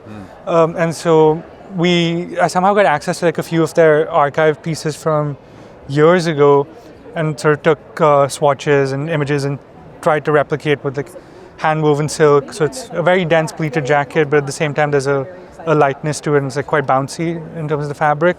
Same with this, you know, just taking these like patchwork scraps and, you know, taking a small swatch or a sketch and just enlarging it to a full piece. Always a pleasure, dude. Of course. Thank you. Thank you. And finally, I met up with a designer that I hadn't seen or heard of before, but was extremely excited to meet. This is a contemporary Pan-African wearable art brand. The goal here is not an actual proposal for your wardrobe. This is avant-garde work that is meant to push the outer limits of what fashion can do as a medium. The brand creates handmade wearable art. Say your name, please, and tell us what you do. My name is Bubu Okisi. I'm the creative director for I'm Seago and a fiber artist. Very cool. Where are you based out of? I'm based between Lagos, Nairobi, and Accra. The big reason why I wanted to talk to you is because you've started out the way that you said it a moment ago, is that you've taken the retirement fashion designer job and started from there. So you make art pieces largely that are all wearable and do look very beautiful on the body, but it is much more of a art. Would you consider yourself an artist first, or do you consider yourself a fashion designer first? No, I'm much more of an artist first, because we started our brand based on material research first and data mapping, and then obviously we had to use the body as a canvas for exhibiting our experimentations and our research. Should we approach that? You got to tell me a little bit about how to approach it. Do we start from like the fiber that you're using? Do we start from the shape? I would say, I always start from the forms, the fiber, but I also think it's more about the language of the material. How does it speak to me? What spirit is it evoking? This is acacia, this is a raffia, or you can call it the palm tree. We strip them down when obviously they're dried, soak them in sand, and then we dye them with lawsonia, which is also known as henna. And then we hand crochet them one at a time into old salt sacks and coffee sacks, which we also dye also. You might call that jute or burlap. These are all made from recycled bottles, plastic bottles, and then we make... The individual beads are? Yeah, and then we reconstruct them into beads. So these are all recycled plastic. I'm not sure I could have guessed that if you had given me 100 guesses. Crazy. And then these are recycled aluminium, so we go to the junk sites. We get them from old car parts, old car doors, other aluminium elements also. I also assemble everything myself. We cut them up into individual shapes that we design and then hammer them to sort of have like a effect. This is all hand-woven ashoke made in Benin Republic, and we mix it with the metal pieces also, adding a different layer of effect or depth to the piece. And this is all, it's not blended with anything to stabilize it. This is all metal, this is all woven metal. Yeah, woven metal. That is crazy. This is hand-woven cotton also, made in sourced from Uganda. But I think when we're weaving with different communities and the local artisans, we also want to introduce them to newer ideas, newer materials also. So seeing how they can also evolve their, I guess, techniques, but also preserve them at the same time. Hemp is also really good for housing, insulation also. So we made this technique and weave from hemp, silk, and cotton. It's a blend? Okay, yeah, because I was like, man, if this is all hemp, it's the softest hemp I've ever felt. So yeah, I just want to give life to something that's, been seen to stop existing. So I think giving a longevity to the existence of the material is sort of my primary, focus for the brand. This is beautiful. Thank you so much. Thank you. I bet right. You were you were the one I wanted. I appreciate it. So I had already written this review to talk about how Nicola Di Felice was one of the most underrated designers currently working in fashion, and that his vision of Kurogouchi was so excellent. We've been saying this for literally years at this point. Well, Nicola Di Felice announced that after 5 years, he was leaving Kurogouchi. In 5 years, it feels like Felice really managed to develop a foundation that extends the legacy of the House of Kurogouchi to then be elaborated on by designers in the future. And that's the thing about Di Felice. He's a true fashion designer. He really, really loves and knows how to make clothes. And I bet that Nicola knew that this would be his last collection. He seems to have deliberately pared down his exit, preparing the future-forward house for a new optimistic tenure. Like every season of Kurogouchi, it was very crazy outside of the venue. And for the first time, however, it was really packed inside. People getting just very friendly inside of a narrow set designed to look like a city sidewalk with cobblestone carpeting. Di Felice shapes the body with novel and interesting pocket placements, the hallmark gestural design that Di Felice executes flawlessly time and again, that finds its way into his last Kurogouchi collection. Day to Night even takes shape in the ephemera of our lives. They used old Parisian metro tickets to create an approachable daytime skirt, and coat check tickets create an evening dress. They end up creating this beautiful movement that seems largely inspired by city wind, that same wind that you're trying to keep off your face with those giant collars. Oh shit, oh fuck, folks, the finale is coming, and folks, everything is white. The clothes are white. They're back and all the clothes are white. Jokes aside, I think the all-white finale served multiple purposes here. You have the more literal idea of there being a clean slate and kind of preparing the house for the next person to come in, sort of like a smooth transition from one DJ to another DJ. And also, Monsieur Kurogouchi loved brilliant, almost like Apple MacBook white. He was a designer who understood very early on that this brilliant, like almost white that seems to be itself emitting light is very futuristic and will kind of always register to the human eye as being futuristic. Di Felice is an industry darling for a good reason. I hope houses are smart enough to come seek him out with his futuristic and very feminine style. I can think of a couple places, actually just one in particular, that would probably be a pretty good fit for him. Actually, you know what? Hang on. I'm gonna improv something real quick. Baby, my official prediction. You spelled that so wrong. Did I? Okay, I have just written down on this piece of paper, which I am now folding multiple times and putting away until we know where Nicola is going to work next. And I will show you that I'm pretty sure, I'm not good at predictions normally, but I feel really, really confident about where he belongs. And I'll own up to it if I'm wrong too.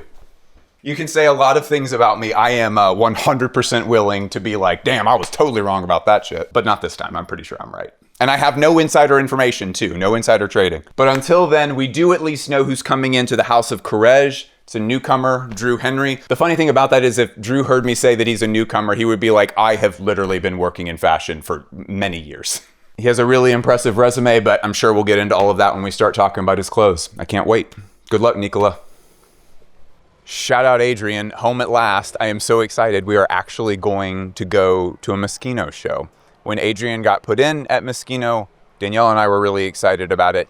He seemed like a really excellent fit for this brand, and we've been watching the shows from afar for a while. I am extremely excited to actually see this in person. It's already busier than I thought it would be. It's kind of crazy outside. I can hear the screams from 2 blocks away, so looking forward to that. Finally, it's our first show with Moschino, which is great because this is the best show that Adrian has had at the brand so far. Moschino has a long legacy of combating the stuffiness and self-seriousness of fashion at large.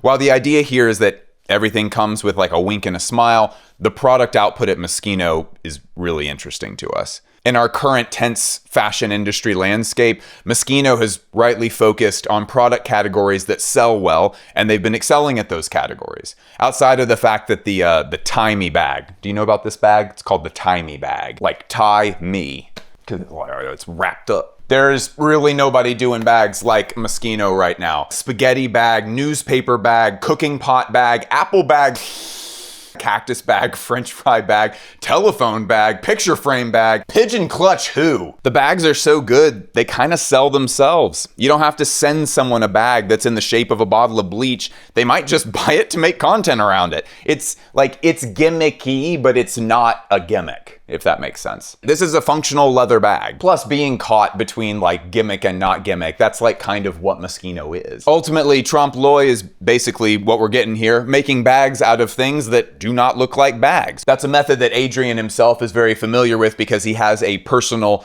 very impressive archive of clothes that sort of play in the same tradition that he now designs in professionally. Trompe l'oeil is one of the defining themes of contemporary fashion. You want something to look like something else, so you create an illusion that it is that other thing. The problem with trompe l'oeil is that just sometimes it can be a little bit lazy. But this is where I think tone makes a big difference. Moschino is the only company that can do trompe l'oeil from now on. Trompe l'oeil just kind of works for this company. Like, I do not think that this Apple bag is actually lazy. If I need chapstick, I do want to pretend like I'm touching spaghetti before I get to my chapstick. Trompe l'oeil also makes up the set. This carpet that looks like cobblestone was pretty funny to me. In order to have a successful fashion company, you gotta sell product. The selling at Moschino seems to be improving, which is allowing the collections to improve, which then allows selling to improve even more. Pattern cutting this season is more elaborate than it's been during any part of Adrian's tenure. A good pair of pants is what Appialazza is best at. He knows how to cut some pants. Shirting has a lot of innovative flourishes. Coats are sophisticated, but in a way that enhances the cheekiness of the other categories in the collection. Like, obviously there's a lot of stuff in here that's quite funny, but they seem to take coats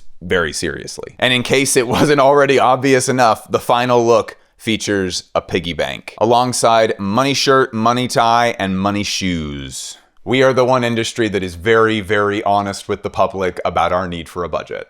Adrian's a talented guy, and Moschino seems to be trusting him to slowly grow the brand into something that everyone can be proud of. Slowly but surely, we're able to see Adrian grow Moschino into his vision. I'm glad this is going the right way.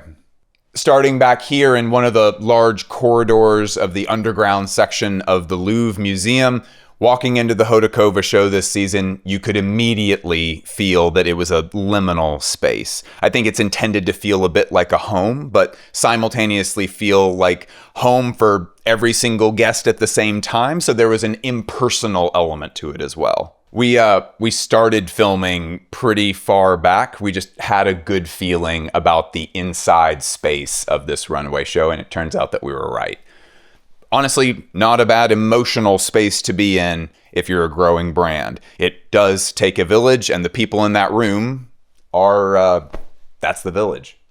Clothing that appeared completely put together in the front was completely backless. Models looked like they were dancing with an extension of themselves with backwards coats that hung off the body. And jackets and coats were kind of growing another jacket from the back.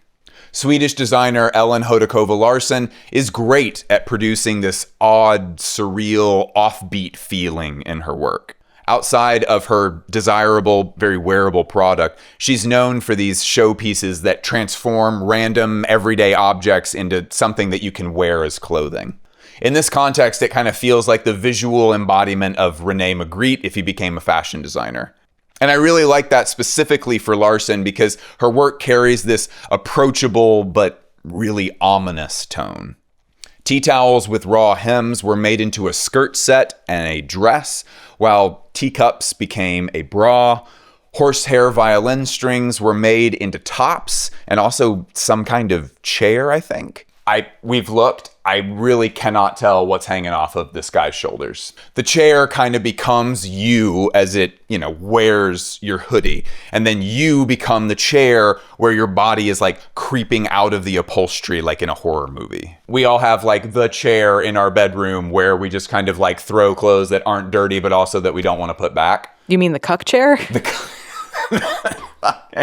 Surely that is not what you were talking about.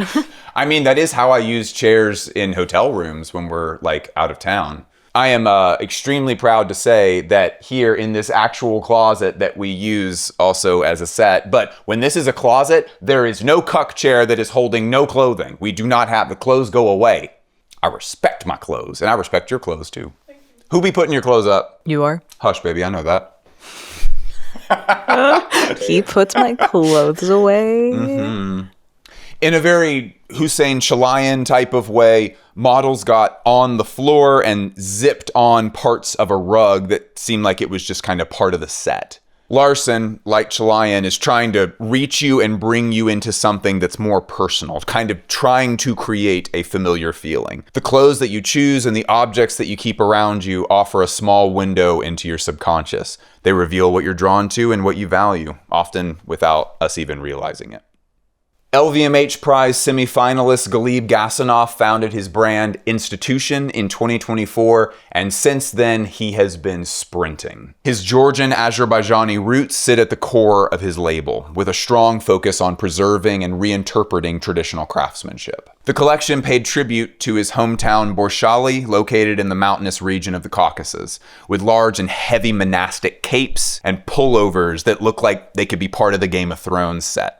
The lamb dress, yarn overcoats, and these huge fur coats transform you into a mountain animal, but the chicest one in the region. The standout pieces were these skirts and coat, which had hand-knotted rugs made by Azerbaijani weavers from Ghassanov's hometown. The threads were colored with natural dyes and then woven on traditional vertical looms. I feel like if an Eastern European grandmother saw someone wearing this, she'd be like, "Why do you have that on? Put it back on the floor." A more modern approach to the hand weaving was making a skirt and coat out of long cotton shoelaces. Found objects is a central theme of a lot of fashion collections that don't use it very well. I would say this incorporation of found objects is an excellent example that more designers should follow. In some ways, I had to be told that there was a found object element of this because it is used so effectively. The veils fused into the garments is kind of Ghassanov's way of showing how these traditional symbols will evolve and reshape themselves over time. Cocoon shapes seem to never go out of style, so I guess we're maintaining the Metapod look and won't become Butterfree anytime soon, but in my opinion, if it's shaped this well, that's a good thing. Overall, Institution seems to be grounded in tradition, but not stuck in it. we're clearly moving forward. I personally really like it when there's something that is just a little bit different about a runway show. So this season at Marie Adam-Leenaerdt, the collection is called DIY, Do It Yourself. To match that attitude, we were each given these little foldable stools that Daniella and I were just crazy enough to fly back home with us. We actually needed some low chairs for our library, and these worked perfectly. Leenaerdt provided designated spots to place the stools in order to create our own seating for the show. The room became a fixed set of diagonal lines full of guests while the models wove themselves through the room. Like we were the warp and the models that shuttled across the winding room were the weft. Warp, weft? Mm-hmm. The collection features a lot of nostalgic childhood prints and picnic motifs, summoning like daddy issues with manic "I'm just a girl" clothes. Leenaerdt did all of this, of course, without losing her signature deconstruction motifs. This time, however, it's online downloadable pattern packs printed onto fabric and draped as flowy skirts. Does that make sense? We understand what we're looking at here? No assembly required when there's a skirt spiritually already in there. You can always do it yourself later. Some models shed layers of clothing between walks, showing you Marie's proposal for layering. Parodies of Hermes Kelly clasps find themselves on bags and driving loafers. Favorites from this collection include a black leather skirt with a large bow made out of a gigantic cord of velvet. Boots are fused with traditional leather detailing found on women's springtime sandals. Further mania finds its way into this Frankenstein's monster of a prairie dress, where dozens of them seem to be fighting to consume the dress completely. My favorite part of the collection was the adult Sleeping Beauty princess dress. No need to wait for a man to treat you like a princess, ladies. You can simply do it yourself. I do like how this plays with main character syndrome. It has this crazy life ruiner energy behind it, and I love how all of Marie Adam-Leenaerdt's work kind of wants to encourage you to be a bit more visibly unhinged. Like these Juicy Couture parody tracksuits, but with tailored shoulders, made for like the most powerful Little League mom in history. If we are all gonna be so obsessed with expressing our inner selves on the outside, we've got to be prepared for some folks who are like kind of insane. After having recently, at the Parodi Costume Collection, gotten to examine the molten core of Junya's design language, the deconstructed military uniforms, we are now going to our first women's collection since that moment. I think it's really cool getting to go see someone's work after you've gotten to kind of study the historic foundations of their design language, body of work, oeuvre, whatever you want to say. And of course, this will be like a Junya collection where he like focuses really hard on like 80s rock bands aesthetic or like topography or something that has nothing to do with deconstruction or military motifs, but we'll see. Checking in on Junya Watanabe, which took place at a new location, at least for us. Down a steep garage driveway where a checkered floor and single chair created the runway that showcased Junya's found object spectacle. It's been a pretty active part of his body of work since we began attending Junya shows, always in different and distinct variations, this time in these dramatic gowns. The clothes were in Junya's typical mode of operation where he fetishizes functionality, but in an evening wear context, which is not the first time that we've had that from Junya, but the drama was really turned up to 100 with the spicy tango music. The silhouettes leaned much more ballroom or even red carpet than they ever have before. Supermodel Irina Shayk emerges, takes off a black coat, and places it on a single chair in the middle of the floor. When we first walked in, I thought that chair was going to just get removed, that it was being used for something in pre-production, but the chair became a secondary character. The chair in question is the number 14 chair by Michael Thonet, designed in Austria in 1859. Le Corbusier actually said that this kind of typical bistro chair was kind of perfect. By contrast, this Junya show seems to lack a lot of simplicity. It is ultra chaotic. The whole affair felt tense in the room. It created this emotionally heightened atmosphere that's attempting to recreate the way that a situationship might make you feel. But maybe it's just that dripping mascara that's giving me that impression, because on their second walk, the models were made to cry their makeup down their faces, likely with a makeup artist backstage with eye drops ready to go. I'm able to identify gloves as a bra, kiss lock bags, boot sleeves, stuffed animals, upcycled fur. The only clear communication we get from Junya is a sign that reads, "May peace prevail in the world," in Portuguese. The other loudest garment was the dress that was made of emergency blankets. And when you add in these patchwork blankets, the tears and the stuffed animals become less random and a bit more obvious. Junya borrows from the idea of romantic tension and applies it to the terrifying state of the world because, maybe if we give this topic the feeling of a dramatic telenovela, maybe some more people would pay attention. Let's go to Zomer. Still a new brand. I believe this is their 5th show. 4th, 5th, something like that. We have been huge believers in Daniella and Imru from the very beginning. They moved into a pretty substantial camp area with the last show. It'll be really interesting to see what this one has in store for it. I'm really glad that we got to send someone backstage to film all of the chaos and joy before the show actually begins. Daniel and Imru, the two designers, are very much people who kind of can't help but doing things a certain way. And that's always the best way of having any kind of difference in a fashion collection presentation. You want it to just be as honest as possible. And with them, it never feels forced at all. But for this collection, these incredibly talented designers use their staff's favorite items of clothing as the source material. As always with Zomer, styling techniques become wearable design in a meaningful effort to communicate with their customer directly. Almost as if to say, if you ever tied a coat around your waist and wish that you could have that as a skirt, check it out, now you can. Bottoms flipped backwards, shirts were layered on top of other shirts.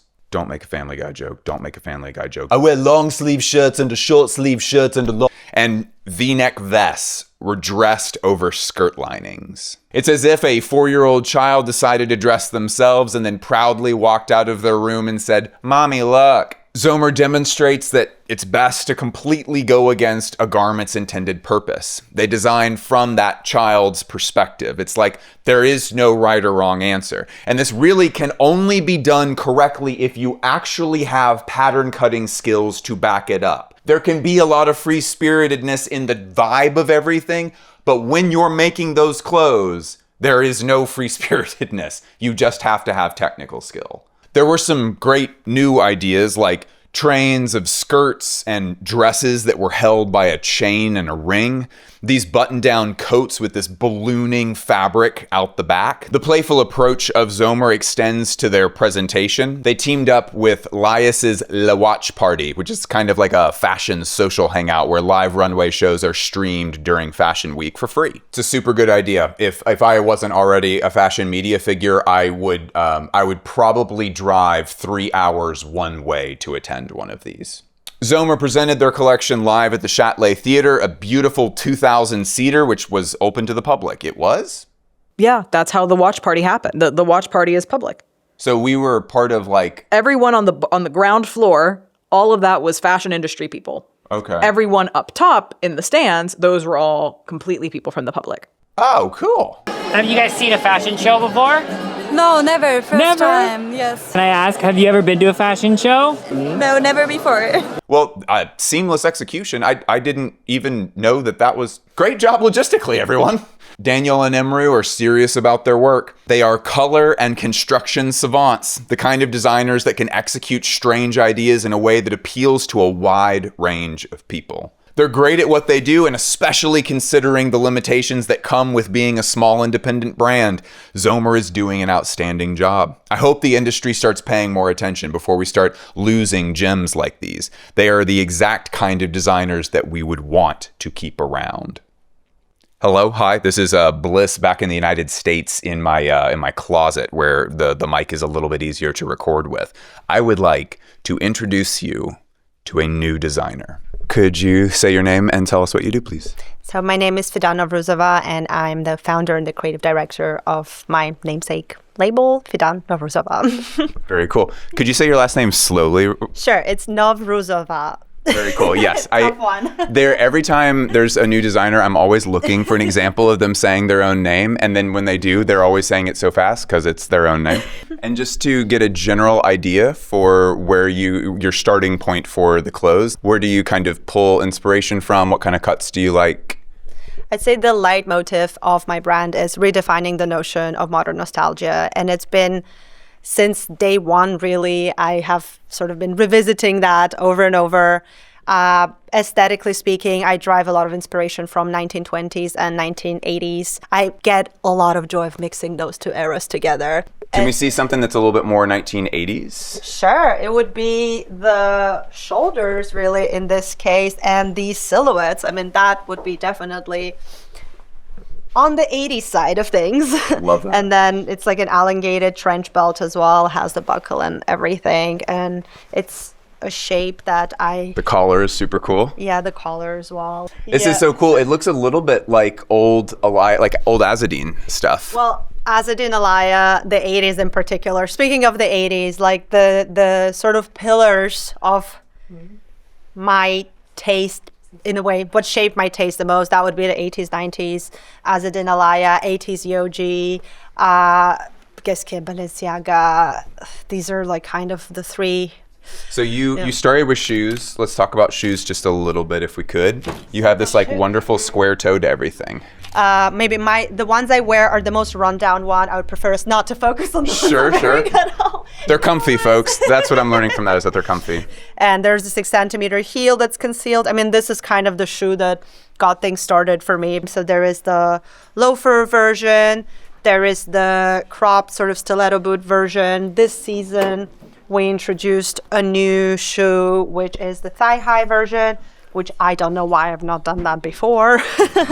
So here is the thigh-high. They're equestrian fisherman boots. Very cool. Because who makes the rules? Yeah. So this one, it's a tweed variation. It has this pocket. How I designed this pocket, I was sort of planning just to have this pocket around the shoulder area, and then I accidentally drew the armhole before doing the pocket. And then I see, yeah. I just decided to keep it in the design. So now it is a constructive sort of element that creates two pockets. It has the little lipstick pocket here, basically. I think I might have finally figured out what it is that I like so much about Nicola Pasqualetti's work. I originally saw his work in the form of product at the legendary Parisian boutique called The Broken Arm. Shout out The Broken Arm. It's a great store. I've always liked the product, I've always liked the shows, but I've never been able to put my finger exactly on what it is that I like about it. I think I figured it out with this show. It's that his clothes are as extreme as they can be before they tumble over into the realm of the avant-garde. We're going to get it out of the way here. I almost never use the term wearability because I don't think that makes for good fashion conversations, that word wearability. Here, I think it is rather relevant. He is the most extreme that you can get while remaining wearable. There's, of course, a few showpieces that certainly are only for the bravest of fashion people, but generally, even amongst the crazier looking ensembles here, these are made up of solid product that's well cut and fits together. Nicola is in the business of testing the limits of how far standard clothing can be pushed. We'll just jump straight into the craziest stuff here. These cages. We're doing a little deconstruction thing here where the cage crinoline is on the outside as a decoration rather than on the inside of the garments, creating volume for a dress or for a skirt. Especially when it's limited to just sitting on the model's hips, I think this looks rather good. I cannot get over this look here. Like a few other ensembles in the show, the layering of these pieces really brings out their character. Truly beautiful stuff. And it's rare to see a runway look where it's like, this would look great as is out in the real world. Usually runway looks are a little over the top. They're a little bit too much. This right here, copy paste, go to your friend's birthday party in it, you look great. We also have this cord running through a few select pieces that just looks fantastic as a bit of contrast. It's like a built-in accessory. A little variation on the same idea is this halter neck top that comes around the neck with the same tube idea. Even around the waist, I think this works really well. I've seen this idea executed in a handful of different collections by different designers, but Pasqualetti's version I'm really hoping will go into production and get sold. There are a million women who would look fantastic in this. Could we just start with you saying your name and telling us what you do, please? So my name is Lu, and my full name is Lu Chen. And I'm the creative director and designer of Luchen. This is actually our atelier, and this space, exactly. Yeah. So we have like a few rooms back there, and we have a small and nice team who can do like really fine like craft works. Yeah. I can see that, yes. I would love to talk about some of the key pieces of the collection. What are some pieces that you find to be really stand out? I have favorites, but I want to know which ones you think are particularly excellent. I've been asking a lot, like which one is your favorite? It's so hard to choose. I guess more which one do you feel like kind of represents real excellence when you're talking to other couture designers? What's something you would share with Daniel Roseberry, I guess? Yeah. I think, of course, like those scaled feather dress. Sure, yeah. Yeah, because we keep pulling like those motif of like the feather and scale shape, you know, to the collection, like even our previous collections. Sure. But they are all using like different materials to be assembled together. For example, this one, they are all used from like the recycled and the discarded like the plastic sheets, and we mold them like into like those shapes. Of course, there's like different sizes and scales and different proportions, and then we hand painted like them individually and then assemble them like intuitively. Actually, of course, I love feathers, so that's why we have like so many of them. Why pigeons for couture? I think most people would say like, oh, not pigeons, but you've chosen pigeons. Why? It's very contemporary because we are living in this world. It's not always beautiful and luxury. Thank you so much. Really appreciate it. Yeah, absolutely. I never know what to say before these shows. It's Comme des Garçons time. All of the lead up of me being obsessed with fashion and stuff and not going to Paris Fashion Week, this was the #1 show that I would have wanted to go to like 10 years ago. And every time I'm walking up to it, I never really know what I'm getting into, other than just 1 or 2 extremely difficult days of writing when I get back home to the States. Ray refuses to slow down, and she won't stop experimenting. Let's see what our favorite octogenarian has in store for us this time. Same as it ever was, this review took 2 days of moving my brain through a cheese shredder, but I mean, all of it is completely worth it. I feel incredibly lucky that I get to examine and study Comme des Garçons this closely. Anyway, Rei Kawakubo has been using her show notes much more lately. This season, they were the longest of recent memory. She said, quote, "Ultimately black. I have come to realize that after all, black is the color for me. It's just the strongest, the best for creation, and the color that embodies the rebellious spirit. And it has the biggest meaning, the universe and the black hole," end quote. More generally, black is used to add an air of mystery to something. Black holes are a non-place where objects cease to exist, much like how we perceive black. Objects that are fully black are often obscured.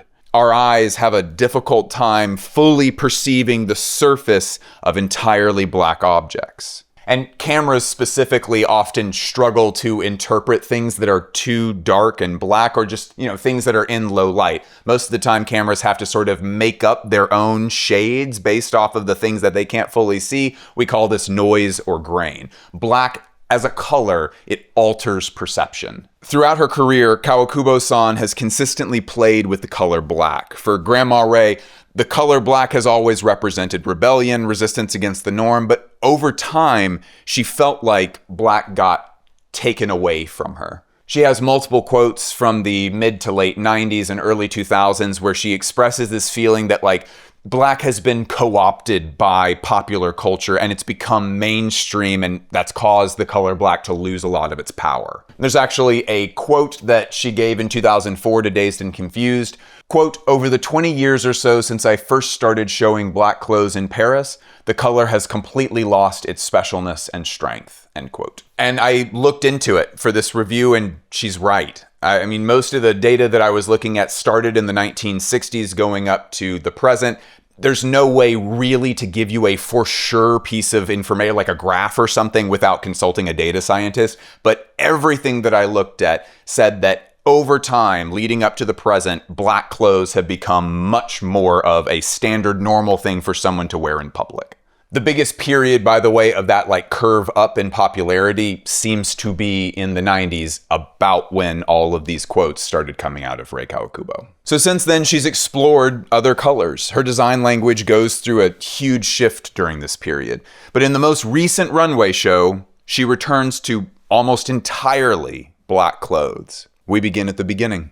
The craziest thing about look 1 is the use of black material along with this texture, making it easy to get lost in what you're seeing when you're up close on it. If this was a landscape that we were walking in, for example, I don't know if a map would be of any use. It's like that in a few different looks throughout the collection. These different textures of all black outfits just find different routes to the same conclusion, the all-enveloping power of black cloth. Grandma Rei uses this texture to play with the obscuring nature of black. It absorbs and kills light. And when there are so many folds and crevices on the surface of a dress, it creates this perpetual sense that there's something else that I can't quite see. It's like looking into a forest from the stark beginning of where the trees start. It creates that unease of, it is daytime, there's plenty of light, why can't I see what's behind this? This one really feels like it is playing with how obscuring black is. Like, I don't know if you can get the full idea from seeing the Maison footage. This is what Daniella and I were looking at when we were attending the show. This is a fairly accurate representation of what our eyes were seeing. Saying I was having trouble seeing this sort of implies that like something is obscuring my vision, like literally. I was having trouble perceiving the surface of the objects I was looking at. It's like a type of camo that's not meant to hide the subject, it's only meant to obscure its surface. It's kind of like dazzle camo. The point is not to hide the ship. This is not going to hide anything. It just makes it where the distance from you that the ship is impossible to understand, and you also can't tell how fast it's moving. It's obscuring information rather than perception in the first place. But there's two things in particular that I want us to notice about this collection overall.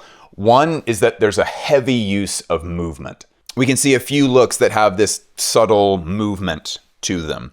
Usually, Kawakubo-san's runway looks are more akin to someone, if you'll forgive the comparison, carrying a sandwich board or wearing like a sports mascot outfit. The clothing doesn't move the way that clothing moves. It moves like a single mass that's being carried. So by contrast, in this show, there is a great deal of movement that is maybe like a distant cousin to the normal way that clothes have movement. The second thing I want us to notice is that there's an awful lot of the color white for a show that's meant to be about the color black. So the folks who have watched our massive breakdown episode about the design process at Comme des Garçons are probably screaming at their phones right now, binaries! I bet it's because it's about binaries, I bet! And yeah, that's kind of right. The color black in this context is overpowering, but in these looks, we have a very thin layer of black over a fully white supporting garment, and the black barely makes a difference. Its power to absorb and kill all light is nowhere to be found here. It's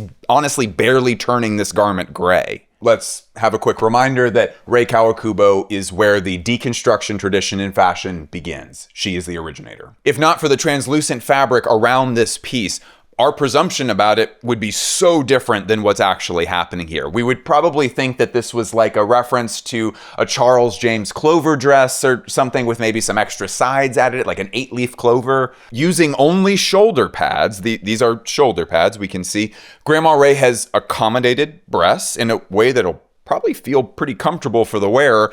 She's developed a strong shoulder and then has a little bit of extra shoulder padding in the back to secure the piece as a deconstruction piece. You also might be wondering, if you've already seen this collection, why there's a few pink looks in the middle of the show, like full-on Pepto-Bismol pink. It's one of those colors that actually does appear in the natural world, but to my eyes, this shade of pink specifically looks like plastic. Why would this be in a show that is all about the color black? I think the purpose of this is to wake up the audience, which is born completely out of doing runway shows rather than purely just designing clothes. A common problem with runway shows is that everyone in the room is very tired because they're overworking themselves every day of Fashion Week. They're jet lagged in a lot of cases. This is like the third show that they're seeing that day. They have to rush from here to the next place. And so it's hard to maintain people's attention. And so in the middle, you do a little like shake everybody awake moment to get their focus back in. And it's effective. When this look emerged after the pink section, my body and brain were fully ready to get back into it. Kawakubo-san has never needed feedback from anybody, but I hope that she knows that the folks in our office, at least, still want to hear from her. I was a little concerned that the show notes felt a bit like a designer who was looking towards retirement. And of course, that will always be her call. But as long as Rei Kawakubo wants to continue speaking, I will be all ears. I'll be here. Okay, we are in the Louvre. We're walking up to Issey Miyake by Satoshi Kondo. I actually haven't opened the invite yet. Oh, wow. Got like a very clean arch back there. Movement, as always. There's always dancing. Like 50% of the shows have dancing anyway. It's always a little cryptic and makes more sense once you've seen it. Let's go see. Something that we have noticed about designers, we spend an exorbitant amount of time speaking to and hanging out with designers, and they all have a struggle with this question, this inner question that bothers them throughout the whole process of creating. Am I really finished? For better or for worse, the completion of a given project is often determined by deadlines. And in fashion, most of those deadlines are decided for you. You must deliver by X day. But even then, there's always the fear that the work won't communicate the designer's intentions. That if they had had more time, just a little bit more money, maybe this could have been better. Yeah, you don't have to be a designer to feel that way. Like, I'm like making myself sad reading the script. Well, folks, Satoshi Kondo is here to ease your fear and offer you a different perspective on creating. This Issey Miyake collection is titled Creating Allowing. So I want to ask everybody something. When you are creating something yourself, when you're involved in a creative act, do you ever think about an inherent beauty that is just in that medium of art by itself? Like an inherent beauty to paint that hasn't been organized on a canvas yet, an inherent beauty to steel beams. The team at Issey Miyake brings us a number of textiles to examine closely, and they do this by making clothing that appears to be incomplete. There's the recurring motif of excess fabric on the clothing, as if it was in the process of being draped on a mannequin. For example, these hybrid coat ponchos are like if you just cut a circular hole in the middle of the fabric and put your head in it. By leaving the excess fabric rather than cutting it away, the Miyake team shifts our focus onto the material instead of clothes. And I think that beauty born of restraint is sort of understood when you see the extra material move with the body. By making it look like it's almost finished, it's kind of able in a different way to go past the finish line. The show was presented at the Carousel du Louvre with a postmodernist Zen garden placed in the middle of the room. Gravel was replaced with finely shredded aluminum foil that the models walked through, like they were raking the aluminum field with the footprints that they left. The simplicity of the set design made you focus only on what was in front of you, the clothing, rather than what's around it, which, of course, that should be the point. The show was presented in 8 sections, which we can't go into individually because of lack of time, but I do want to give you a quick overview of what we're seeing here. The first section, which is titled Allow, features these tubular pieces of cloth with zippers that allow the wearer to decide how they will be worn. The fabrics are a blend of stretch yarn, washi, and cotton yarn made to mimic the texture of a stone. Letting the customer become part of the design process, that's an idea that comes from Miyake's APOC lines. That stands for a piece of cloth, where clothing is cut directly from a knit tube.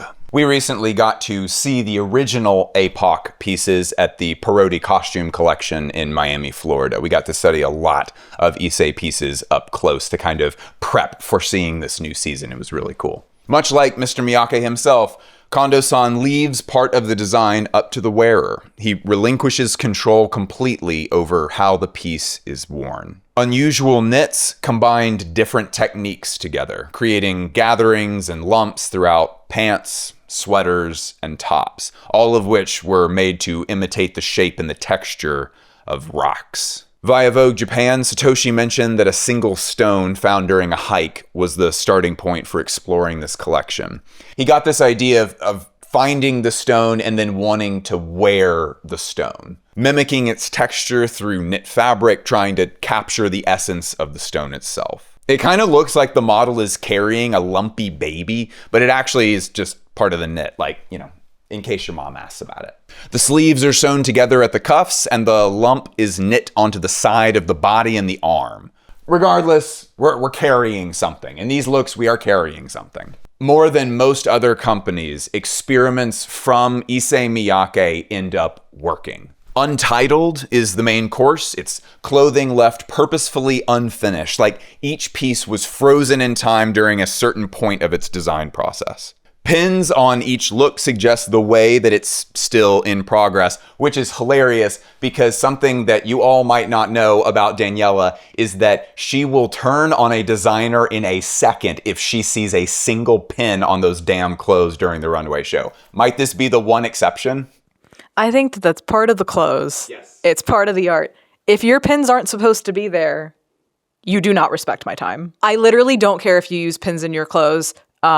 As long as I don't see it, it's completely fair game. Yep. But we have actually been at runway shows before where you have leaned over to me 3 separate times during the show and been like, I can see a pin. But this is maybe the one example where the pins are a part of the art. Yes. I'm guessing that you noticed it too. Satoshi Kondo seems to really, really be into the work of Martin Margiela. I think that's kind of cool. I feel like we haven't gotten work from him that implies that he's sort of taking in the rest of the landscape. There's some fashion history in his work. Yeah.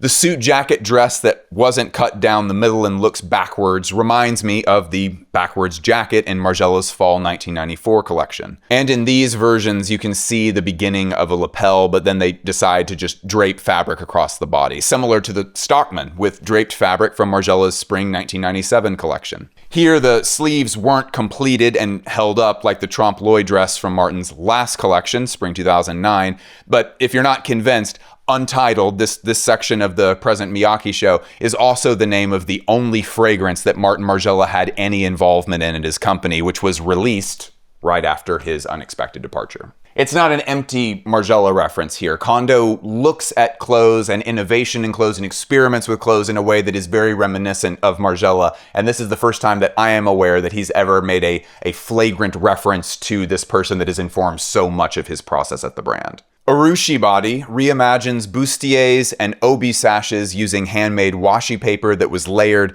onto a 3D model and lacquered by artisans, making these sculptural shells. They're a nod to Mr. Miyake's plastic bustiers from the 1980s Bodyworks collection, where he challenged the idea of clothing as concealment. The bustiers physically cover the torso, but also display all of the contours and outlines of a naked female body, leaving you in this kind of paradox of she's not naked, but she might as well be. In the original, there's like a very clear belly button. It's like kind of like some slight suggestions at a nipple. Kondo-san's version is more architectural and a little more PG rated. It's like the contours were smoothed out so that you can concentrate on the materials rather than how sexy the torso might be. These monastic pleated looks are another direct Issey reference where the pleated fabrics were hand wrung like a towel to give them these wave-like forms. This technique seems to show up in the mid to late 90s collections where Issey began experimenting with textural and irregular ways of manipulating pleated fabric, which is a pretty big change from the more symmetrical looks from his early work. It almost looks like they were wrapped up for tie-dyeing and then released. Kondo continues Issey's legacy collection after collection, always bringing you back to his body of work. And in this collection, by Kondo taking a step back instead of adding more, he lets the material, the process, and the wearer speak just as loudly as the designer himself.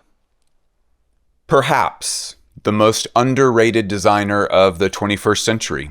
We now go for our showroom visit with Albert Kriemler, the powerhouse behind perhaps the most underrated luxury brand in the world, Acris. Our goal is always to understand the quality here. For women's wear, Acris is the highest quality clothing with the most amount of voice behind the clothes. Here you will never find merely a high quality pair of pants and a crop jacket.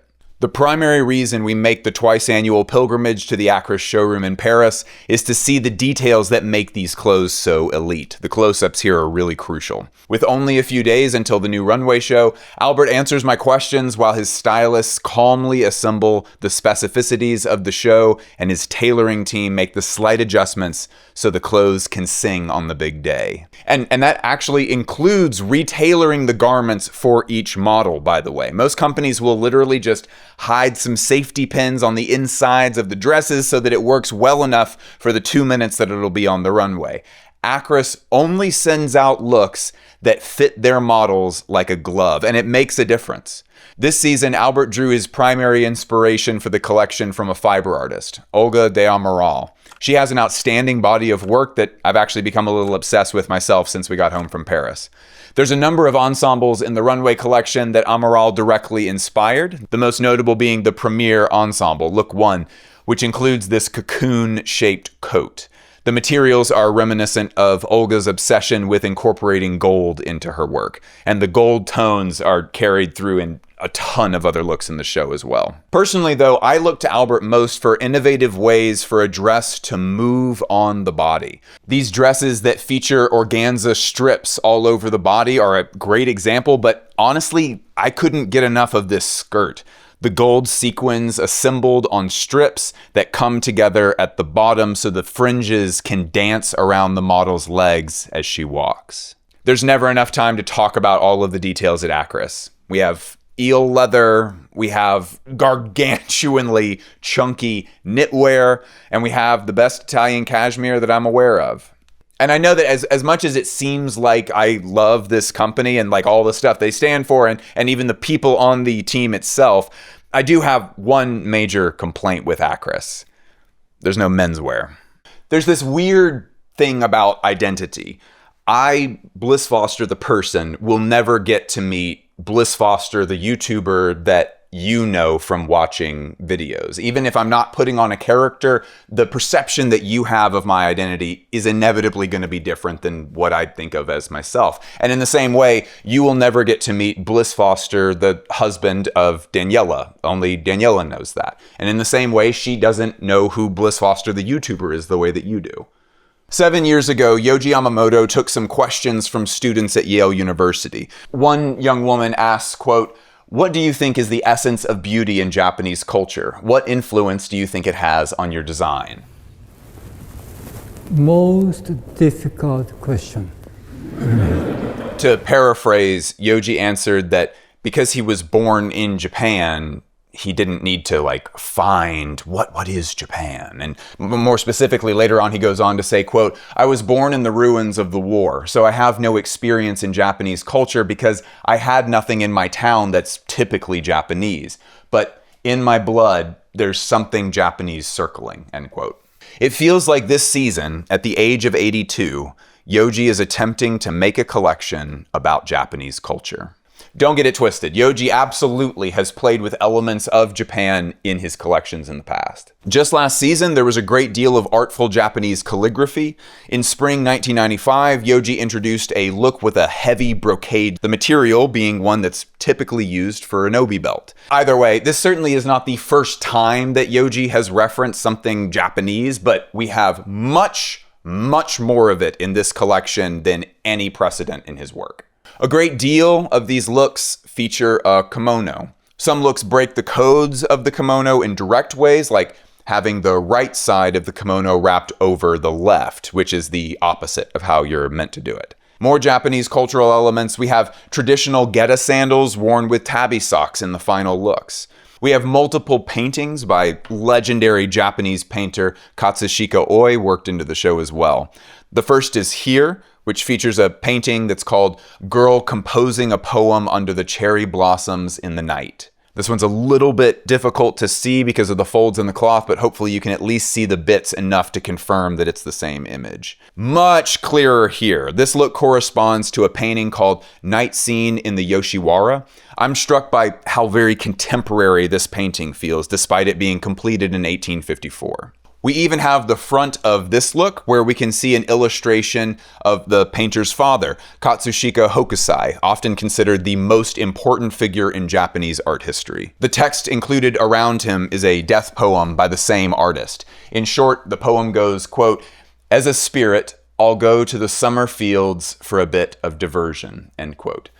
Translations are always going to be sticky between Japanese and English, so it's kind of denoting a living person is thinking about themselves and what they'll do after they're dead. So like, I, a living person, when I become a spirit, I will go to the summer fields for a bit of diversion. But regarding the translation, I've heard folks question the use of the singular pronoun I, because this translation puts too much emphasis on singular identity, because more than likely the poet wouldn't still have a singular identity after their death. You can see where these problems will continue to rise even on a short poem. We can see extra fabrics that are exposed here. These appear to be what's called a nagajuben. That's the layer of cloth beneath a kimono to keep the kimono itself safe from sweat.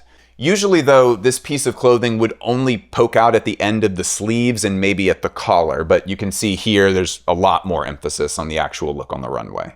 Moving on to styling and makeup, we can see the beginnings of traditional kabuki face paint, but it's always incomplete. We never get a full face of kabuki makeup. Before we keep going with more examples of this, it's really hard to know what the intentions are here. And I mean, death of the author is always in play. We can interpret this in whatever way makes sense to all of us, but I do think it is worth asking, since this is the first time that this much Japanese influence has been in a Yohji Yamamoto show.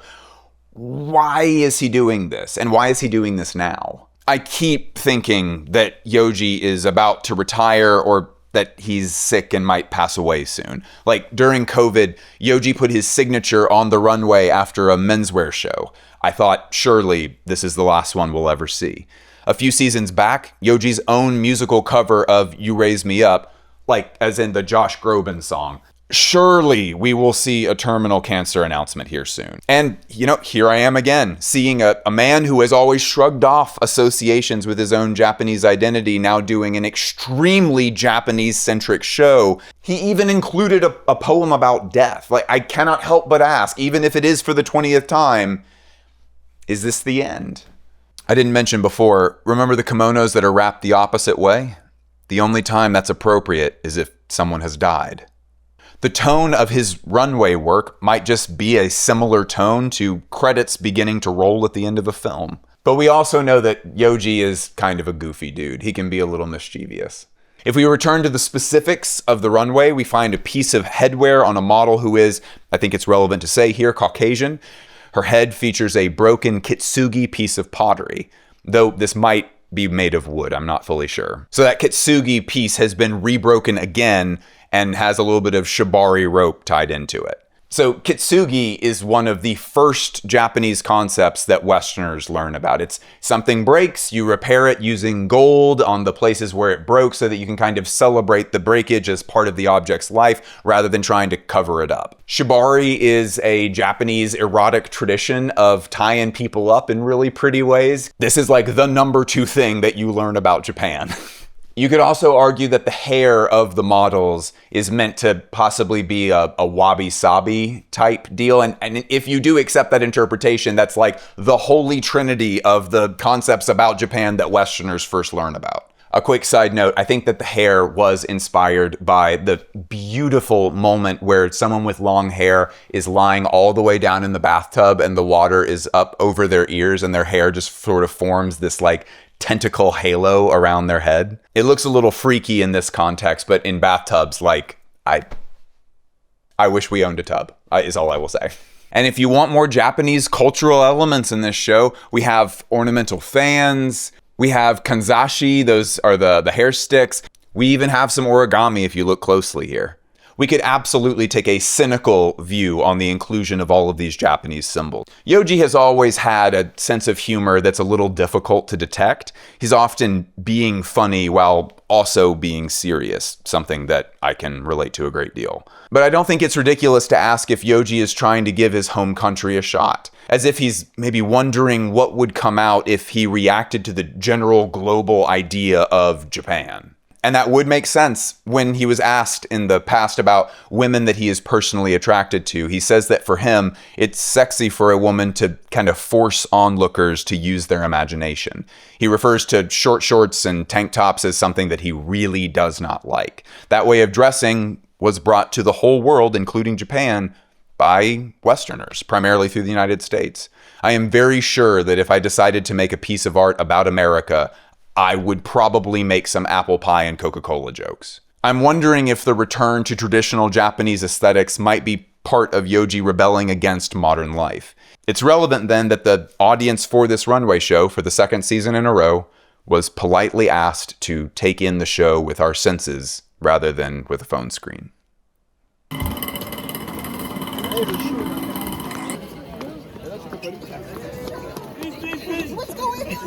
You guys are good. You guys are good. Okay, good. Nice. There's still some way to go, so. Hi guys. Good to see you. Hi. We're good. We're good. They said we don't have to run. Wow, how beautiful. We don't have to run. You know you're gonna be in the fucking... It is once again time to talk about Victoria Beckham, a brand that has doubled down this season on making thoughtful women's wear. Victoria Beckham doesn't reinvent the wheel every season, but she does tinker with her primary offering of gorgeous dresses in exciting ways, like these organza dresses that feature fold lines like those on an envelope. Posh Spice has always loved the romantic and the sentimental, which could be taken in this case as like a, your body is a wonderland kind of deal, but I think it's meant to be a little bit sweeter than that. Like maybe more like you're opening a beautiful envelope to read a cute little note from your man instead of like, bust it open, baby. Not like the busted open baby part of this. Yes. I do think there is that like sweetness to Victoria Beckham that's always present. What no one ever gives Beckham credit for, though, is draping. These wool draped dresses are ultra sophisticated and to the point. It looks good without needing to be about anything in particular. It's just a good dress. I mean, you can read all of this as romantic gestures and florals and love letters and twisted sheets, but I don't think it's that literal for her. I think those are the sorts of inspirations that fit into her design language, and then she moves the pieces around to get more exciting variations on clothes that women would actually want to wear. These dresses combine a rosette bodice and flue to create a memorable romantic dress that's perfect for memorable romantic occasions. Gowns this season feature beautiful movement, which feels like a technical step up for the brand, which is great to see. The final dresses, clad in blue velvet, experiment with new shapes. I like that there's kind of an attempt to be approachably avant-garde at Victoria Beckham. I think that's a good instinct that should continue to be followed. I'm excited to see what comes next. The spring seasons are really where Victoria and her team thrive. To begin, I got to remind everybody of something for this next segment. We're going to talk about the new collection from Enfants Riches Déprimés, and as is often the case, ERD has chosen to present their runway in a pretty controversial way.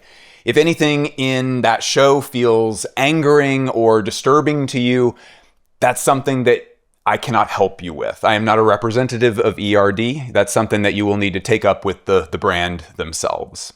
That said, let's get started. The medium of collage is very powerful. We are surrounded by it all the time and we don't even realize it. Like right here, I have a box of lens wipes and it comes with a little collage. I have a book about beginning critical theory. It comes with a little collage. I have an advertisement here that is pretending to not be an advertisement. It's pretending to be a meme.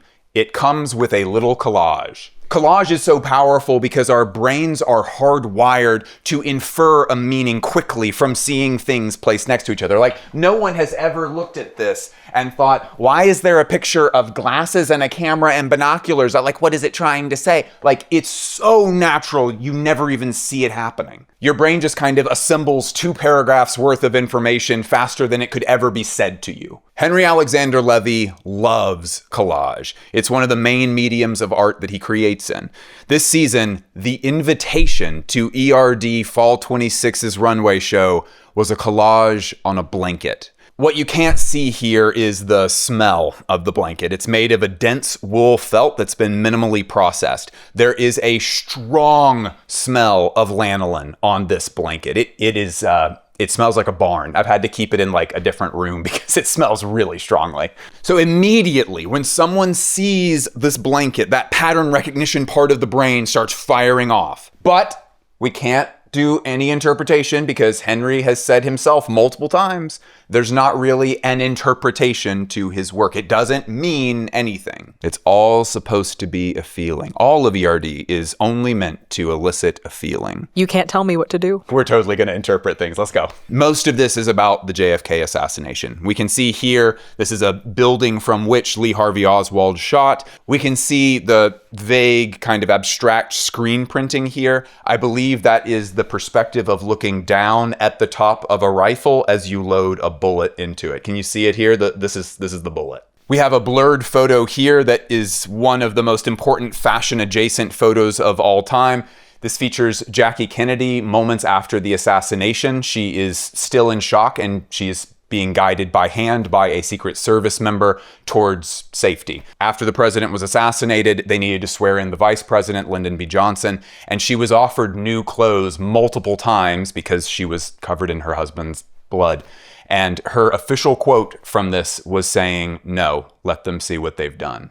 But beyond the JFK references, there's two references here that are a little bit more standard for the ERD universe. This is the oath that was taken by the Black Shirts. That's Mussolini's paramilitary death squad. The translation for it says, "I swear to carry out the Duce's orders," the Duce is Mussolini, "the Duce's orders without discussion and to serve with all of my strength and if necessary with my blood, the cause of the fascist revolution."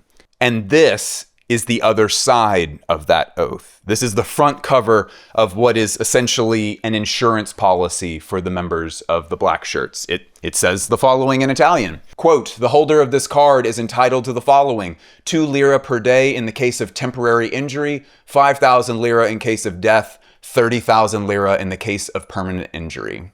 Do you want to know how much that is in purchasing power in 2026 in the United States?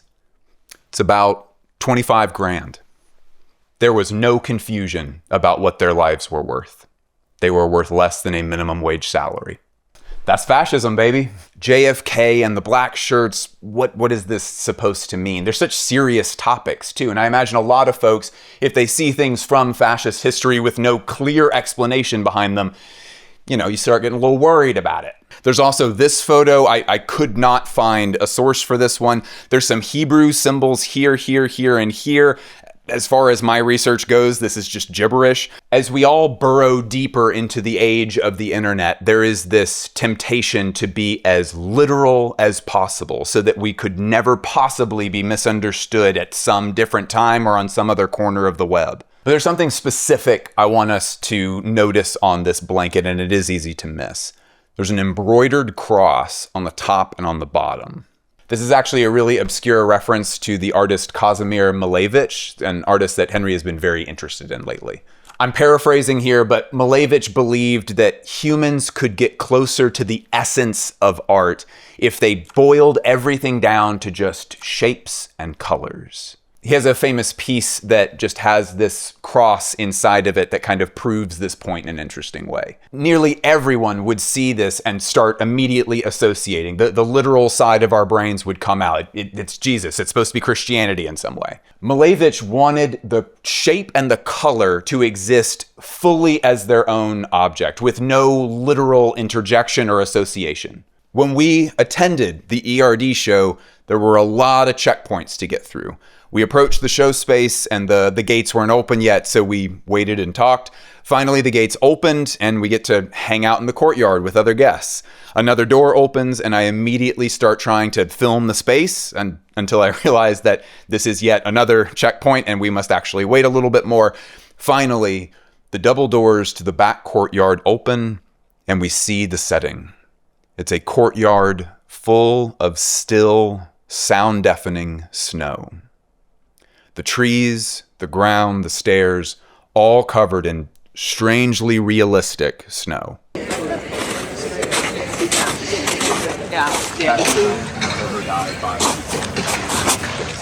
Did you know that when Stalin took power, he banned abstract art? If artists were going to depict anything, it must be literal. The image on the blanket that overshadows the cross is actually an example from the era of state-enforced literalism in Russian art. It's a realistic bronze statue of a real historic Russian military general, and he just, looks strong and clearly has done a lot of something because he's got all those medals on. If we return to the show, we see a bronze statue by Henry Alexander Levy. If you line the two faces up, and believe me, I have, it's not the same person. There's nothing specifically about that one military general. And I think that this isn't supposed to be a real person of history. It's just supposed to be someone about whom a statue has been made. Across his head, he's been vandalized, stabbed in the back a few times. To the side, we can't really show it, but there's a young woman lying naked in the snow. It's performance art where I think we're meant to understand that she's dead, chained to the statue. I know it feels like we're bouncing around a lot. We're going to come back to it. Do you know what the pole of inaccessibility is? There's a statue of Vladimir Lenin in the middle of Antarctica. And when I say the middle, I mean there is nothing here. The fastest route to this statue from a station where people can actually live is 54 days. There are not animals in this part of Antarctica. This is just surrounded by flat, screaming death. For the past few seasons, Henry has been very interested in the idea of dictatorship. Previously, we've interpreted much of the fascist imagery of a previous ERD show to be Henry speaking about himself as a dictator. Frankly, it's a lot to re-explain, and we've kind of already gone overtime on this review. Go back and watch it if you want. It's the Fall 25 season part of the mega video, but don't do that right now. Stay here. Henry in particular is a recovering junkie. The former self-proclaimed Michael Jordan of heroin. He's been clean and sober for 4 years. He actually posted about it on his sobriety date last year. Every season, I pick Henry's brain about the collection, and before we part ways, he always rephrases the same thing. It's always something like, I've got to go die 3 times before I see you again. And I guess out of context, that sounds kind of pretentious in some way, but Henry is definitely one of a kind, but he is not performing for anybody. He is just like this. Anyway, most recovering addicts have to find something to replace their usage. Henry obsesses over his own work in a way that would seem unhealthy under different circumstances. When I look at the pole of inaccessibility, that statue of Lenin, I think about needless sacrifice in the name of art. This doesn't need to be there. Not a soul alive can see it. And for what? I wonder if Henry is thinking about his commitment to his work, his allegiance to the mission. I wonder if he's thinking about that someday landing him naked in the snow, dead. I don't know if ultimately the sacrifice, it's just sort of like the same kind of ballet metaphor where it's like, oh, like they're dancing. It's supposed to be like the absolute height of beauty, but like underneath it's like all their toes are fucked up. I think it's something more like that. Like I've pushed it so far and all the way out here, and it's just no one's gonna care. No one's gonna know that it happened. The mission was so purposeless. I think his own creative satisfaction has become the dictator. Henry got a note from his silversmith recently when Levy sent back a sample for yet another revision, something he's rather famous for, 1 billion revisions. The new attempt returned to the LA office with a note that said only, "You're killing me, brother." You can absolutely see why he would say that. The detail work on ERD Sterling pieces is pretty extreme. The Paris ERD team for tailoring is a group of 4 young women who do excellent work. I was complimenting them after the show about this look in particular. It is in just about every possible way women suiting perfected. I mean, the pattern cutting here is gorgeous, but when this model passed us, Daniella and I gasped. The stripes line up. And when I gave them that compliment about that look in particular, the tailoring team laughed and told me that it was extremely difficult to get that right. Because not only do the stripes line up in the back in that really appealing way, the stripes line up if the model is still from the jacket stripes down to the pants stripes.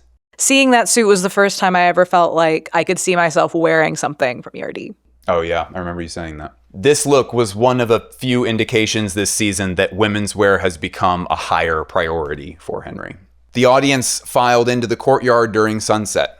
When we exited the golden hour and entered the blue hour, the show started.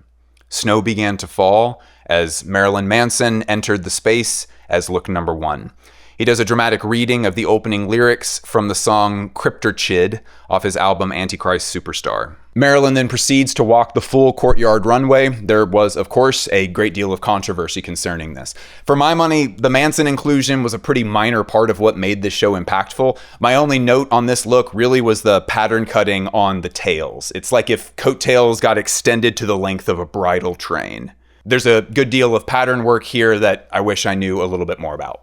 The women's wear is now sharp, stiff, and seems simplified from previous seasons. I was especially interested in this piece, which they apparently had to build and rebuild a number of times to get it perfect. This might be the most effortless women's wear piece that I have ever seen from ERD ever. All done up in cashmere, as per usual. A lot of this new wave of women's wear has severity to it, and I really appreciate that Henry's moving this in a simpler direction. My personal favorite women's look was this one, just so dramatic. It's one of those pieces where I imagine that they'll only make 4 or 5 of them to sell, and I think there are exactly 4 or 5 women in the whole world who are severe enough to don a piece like this. The suiting for women, or maybe I should be calling these uniform looks, really outstanding and a simple way to introduce a look that feels a little antiquated otherwise. The standard long line double-breasted suit look has these really strict silver hardware details, which frankly look great. We still have a few pieces on the runway that look as if they're meant to be taken as art pieces more than clothing, but that's becoming rarer and rarer at ERD collections. Like, the first thing that we said when we walked into the showroom was, I looked at Henry and was like, holy shit, this is a lot of clothes. And he was like, yeah, I couldn't really stop this season.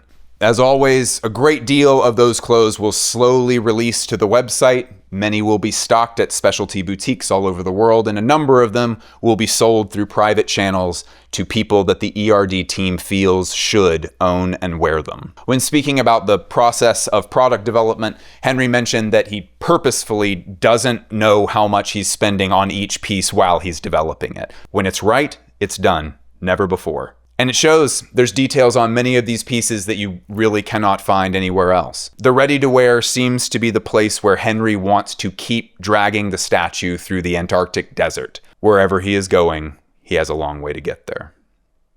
The whole industry is going through a lot of changes right now. There have not been this many changes in the fashion industry at any point in its history, but one house that in particular is very much moving into a new era is the great and powerful Hermès. Their longtime creative lead for menswear, Veronique Nichanian, recently retired and was replaced by the actual best person for the job. I am so happy to say Grace Wales Bonner is moving into that chair. This was the right choice. Hermès has also separately announced that they have begun developing a couture program for Hermès, which will take a long time for them to develop. But these are many large changes coming all at once. Even if they hadn't officially announced couture, I feel like I could have guessed that Hermès was heading in that direction with a showroom visit this season to view another meticulous collection from their women's wear designer, Nadège Van Hee. The height of this collection was clothes that are made of ostrich. And as far as exotic skinned products are concerned, Hermès offers the best products in the world. Their ostrich bags are particularly legendary because they're completely smooth. You can see here on this plume bag that the follicles are flush with the rest of the hide. But on the clothes, they have a new application for the skin that will be used in a completely different way, so they changed it. The follicles maintain their texture on the clothes. Another fantastic bag is the hot new Micro Picotin, which has been enjoying its moment as a blue box offering from Hermès. Daniella in particular was obsessed with this one. If you're a big Hermès person, you have probably noticed the huge popularity of the cargo Birkin over the last few years.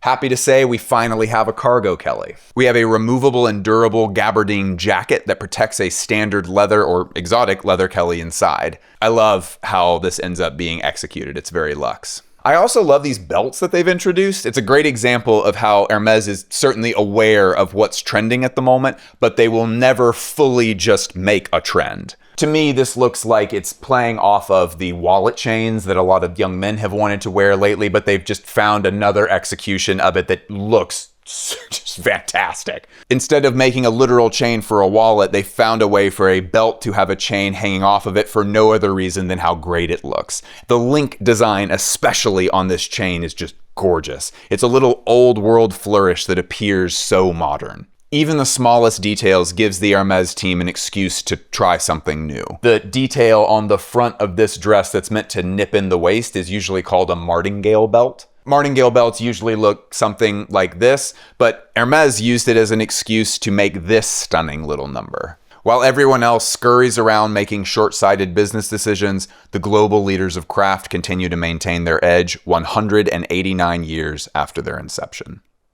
Traveling then across Paris, we went to the Thom Browne showroom to look at some outstanding clothes. Thom Browne did not show in Paris for Fashion Week this season, but to miss a Thom Browne showroom, it's unwise. There were subtle details that upped the ante of what American tailoring means.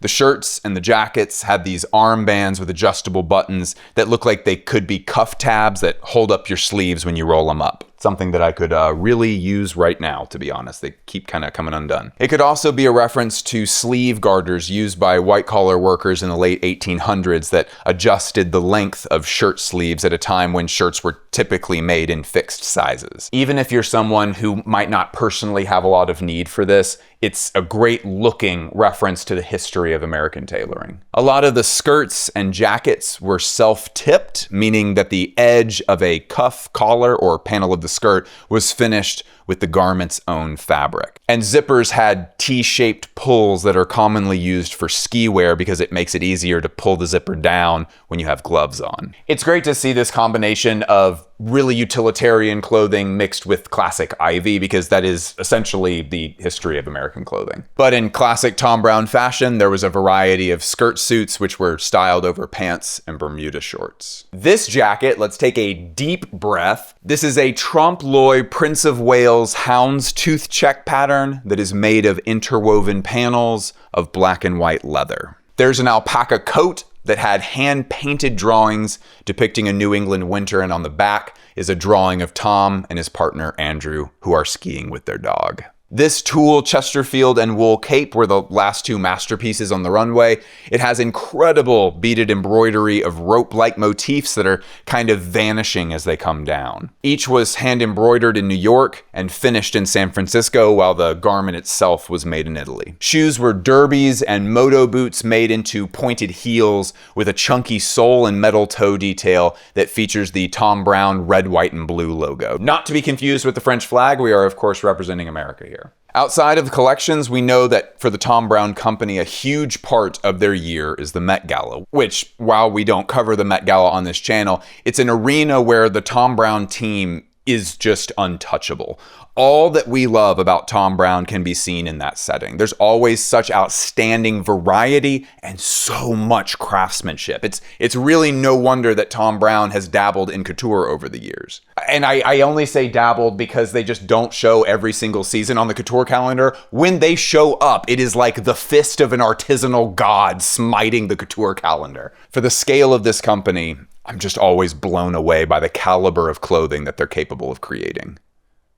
This season for Fall 26, Daniella and I got to cover for the first time a brand that we've wanted to cover since we arrived in Paris. Folks, we went to Place Vendôme, we passed by Napoleon wearing a Halloween costume, and went to Schiaparelli. Yes, indeed, the brand that makes couture even when they're making ready-to-wear. If you haven't heard of Scap for some reason, this is the brand that everybody was trying to cancel a few years ago because of the huge, super realistic lion heads.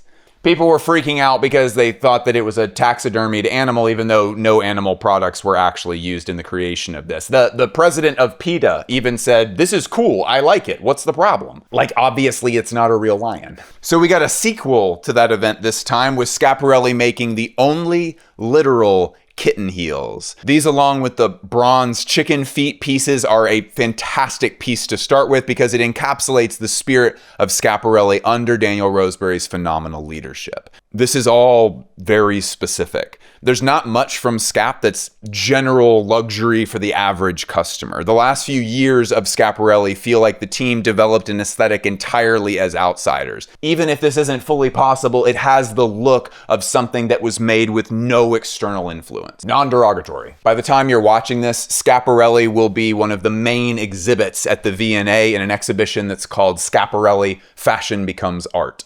And it's fitting. Ever since the house was founded by OG Elsa, they've pushed the definition of what fashion is able to do. Miss Schiaparelli herself introduced the first use of trompe-l'oeil on a hand-knit sweater, and I love the details of that history. Like, who knows who first did trompe-l'oeil in some way on an article of clothing, but Schiaparelli's website is very specific as to what they take credit for. The first use of trompe-l'oeil on a hand-knit sweater. Trompe-l'oeil can often be used as a cheap trick, but when Schiaparelli is involved, there's always going to be some luxury that overwhelms the piece more than the trick. In this season, we go much further. We have a sweater that appears to be separate knit pieces just floating on its subject's body. We also have this gorgeous piece, which is covered in palettes, which are themselves made of old laser cut CDs. Same here, where the piece is made to be an impression of fur, but it's made entirely of cassette tapes. The hardware contains a lot of surprises with Schiaparelli.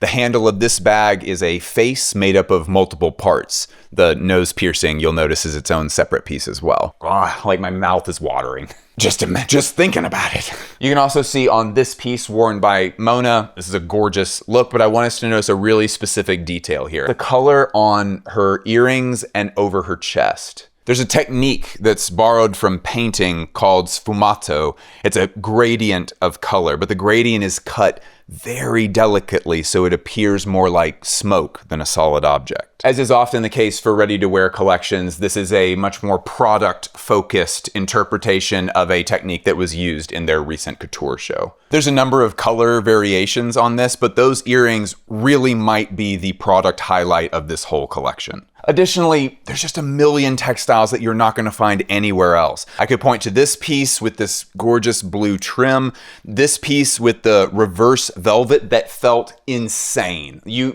I wish I could, I don't know. I have never felt a reverse velvet that like my fingers could skip over. It was one of the strangest haptic experiences I've had with textiles in a long time. This, 10 out of 10. This piece with a standard velvet base and the little patent leather scales. These are all beautiful in the show and they're beautiful up close, but there's usually something in Schiaparelli collections that makes everything else pale in comparison. For me, this time, it was this piece.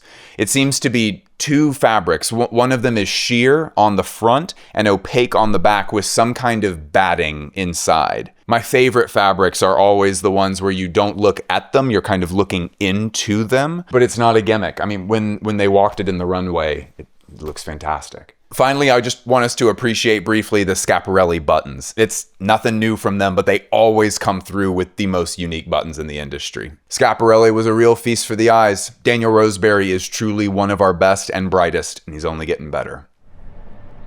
Okay, we're going to slow down just a little bit in the video here. We are in a car driving up to Alaïa. This is the final show from Peter Moulier.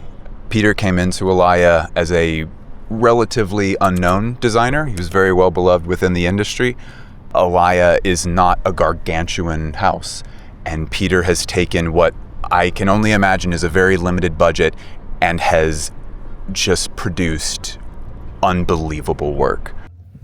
Qu'est-ce qu'il y a ici? Oui, oui, ici c'est bon. Ah, défilé. Ah, défilé de mode.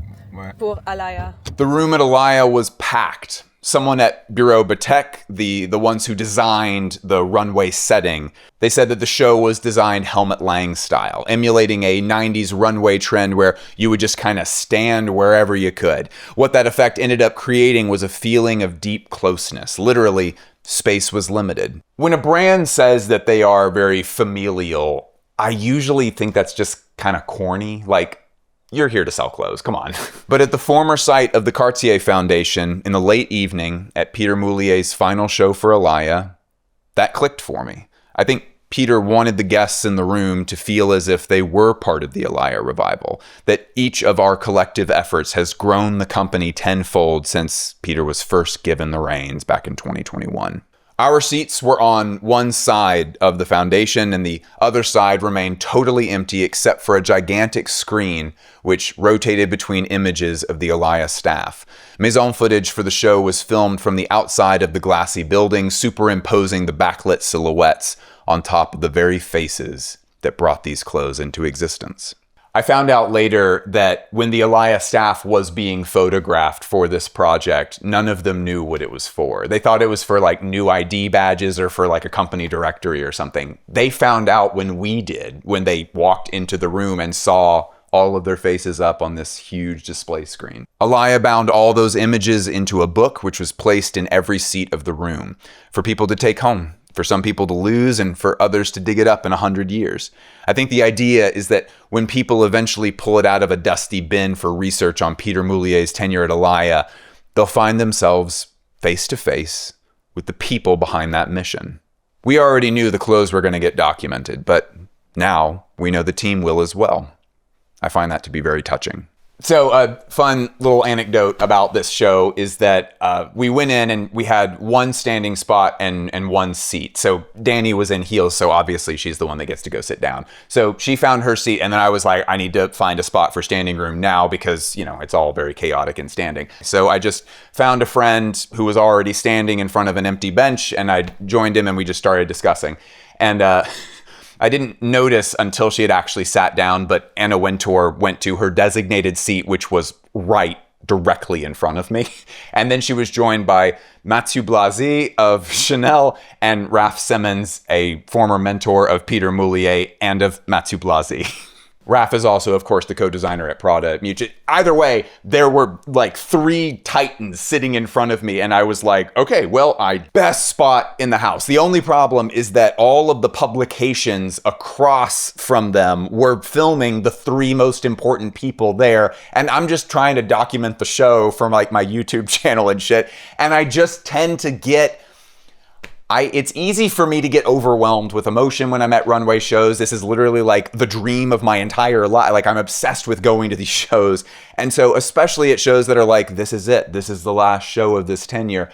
I get kind of worked up and start crying a little bit. Back to it. Alaya shows are famously emotional. The music is always so stirring, and we actually found out that it's so good because the composer, Gustav Rudman, would actually sit in the room while the collection was being concepted, and he would compose the music as it was happening. These are the kinds of decisions that create memorable results. For this composition, Rudman blended together all these elements of all the other soundtracks that he had done under Moulier's tenure over the years. It's a culmination of years of work for one final emotional show. And it worked. This show actually was the latest start time that I've ever seen in Paris Fashion Week. For brands that are officially on the calendar, the latest time slot is 8 p.m. This show started at 9:30 p.m. Truly an evening affair, and I think that was done for emphasis. It's a goodbye show. The product of Peter Moulier's tenure was indeed very special. I'm not going to brag, but I sort of called it from his first collection at the house. Peter Moulier doesn't know how to do a boring show. His collections were always teeming with ideas. But in a departure from Moulier's barrel of ideas, this season leaves behind a clear slate. I guess I've never thought about it this way, but I've never seen a designer kind of clean up after themselves on the way out.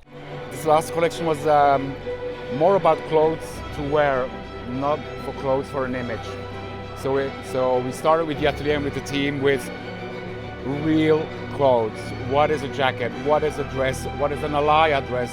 All of that. So it's basically a vocabulary of the 5 years that what I taught at Alaya that I'm giving to the next one. That's the idea. I think all houses who have to labor over a creative director change, whose businesses kind of languish in this creative purgatory during the selection and integration of a new vision, I see this kind of as Peter giving a gift to the Alaya team. He allows them to start over. The best DJs do this. Near the end of the set, they know how to return to the center to seamlessly pass off the energy and the BPM. The music doesn't have to stop if you know what you're doing. This collection reads like a State of the Union of what Alaïa becomes now. Peter Moulier leaves behind the spirit of Azzedine Alaïa in bodycon dresses, buttoned-up coats, gloves, and a super cunty heel. Into the mix, he adds in his contributions, pants blown apart at the legs, drop-crotch dresses and jumpsuits that ripple with dynamic movement, inventive cuts that complicate and modernize Azzedine's vision, fusing knits with woven fabrics, fusing woven fabrics with exotic skins, exploring stretchiness beyond its common applications, showcasing humble fabrics in extravagant manners, humble embellishments. Peter leaves behind an Alaïa that is more than the sum of its parts. And I think for every designer, whether they founded the house or are a creative director at someone else's house, I think that's always the goal. We have been informed from the Alaïa staff that they will be taking their time looking for a new creative director. And I think that's fitting because Azzedine himself insisted on doing things in his own timing. It's a good reminder that that is possible in fashion. You do not have to always bend to the timeline of the system. We arrive at our first ever showroom visit and find the mannequins raised to the ceiling, the looks towering over us, as if to remind us of the powerful Amazonian-like presence of the Alaïa woman. And as we looked through all the beautiful textiles and textures of this collection, I realized something. I got to live through and see Peter Moulier's tenure at this company. All of my fashion critic heroes, people like Susie Minkes or Kathy Horan, they got to live through Lee McQueen's shows. They got to sit in the room while John Galliano was at Dior. I got to sit through shows of Peter Moulier's tenure at Alaïa. I think young people will be asking me questions about that when I'm 60. For the first time, I could feel myself experiencing fashion history. And in large part, that's because of you all. Before we released this video, I took a second to go look at all of the reviews for all of the shows that we covered in this video, but done by other people. And I kind of noticed that the reason that no one else has the capacity to discuss the artfulness of the designer clothes in this video is because these people have 24 hours to get their writing back to their editor at their publication, and that does not give you the time and the resources to explore these clothes properly. Yeah. I think that the real value add that we offer as a channel and a company is that you and I are killing ourselves over here trying to make sure that these reviews add meaningful value and perspective and context to these runway collections. Yep. And a big benefit I think that we have is that it's the two of us. Sometimes if you don't have a big idea or I don't have a big idea, the other person will.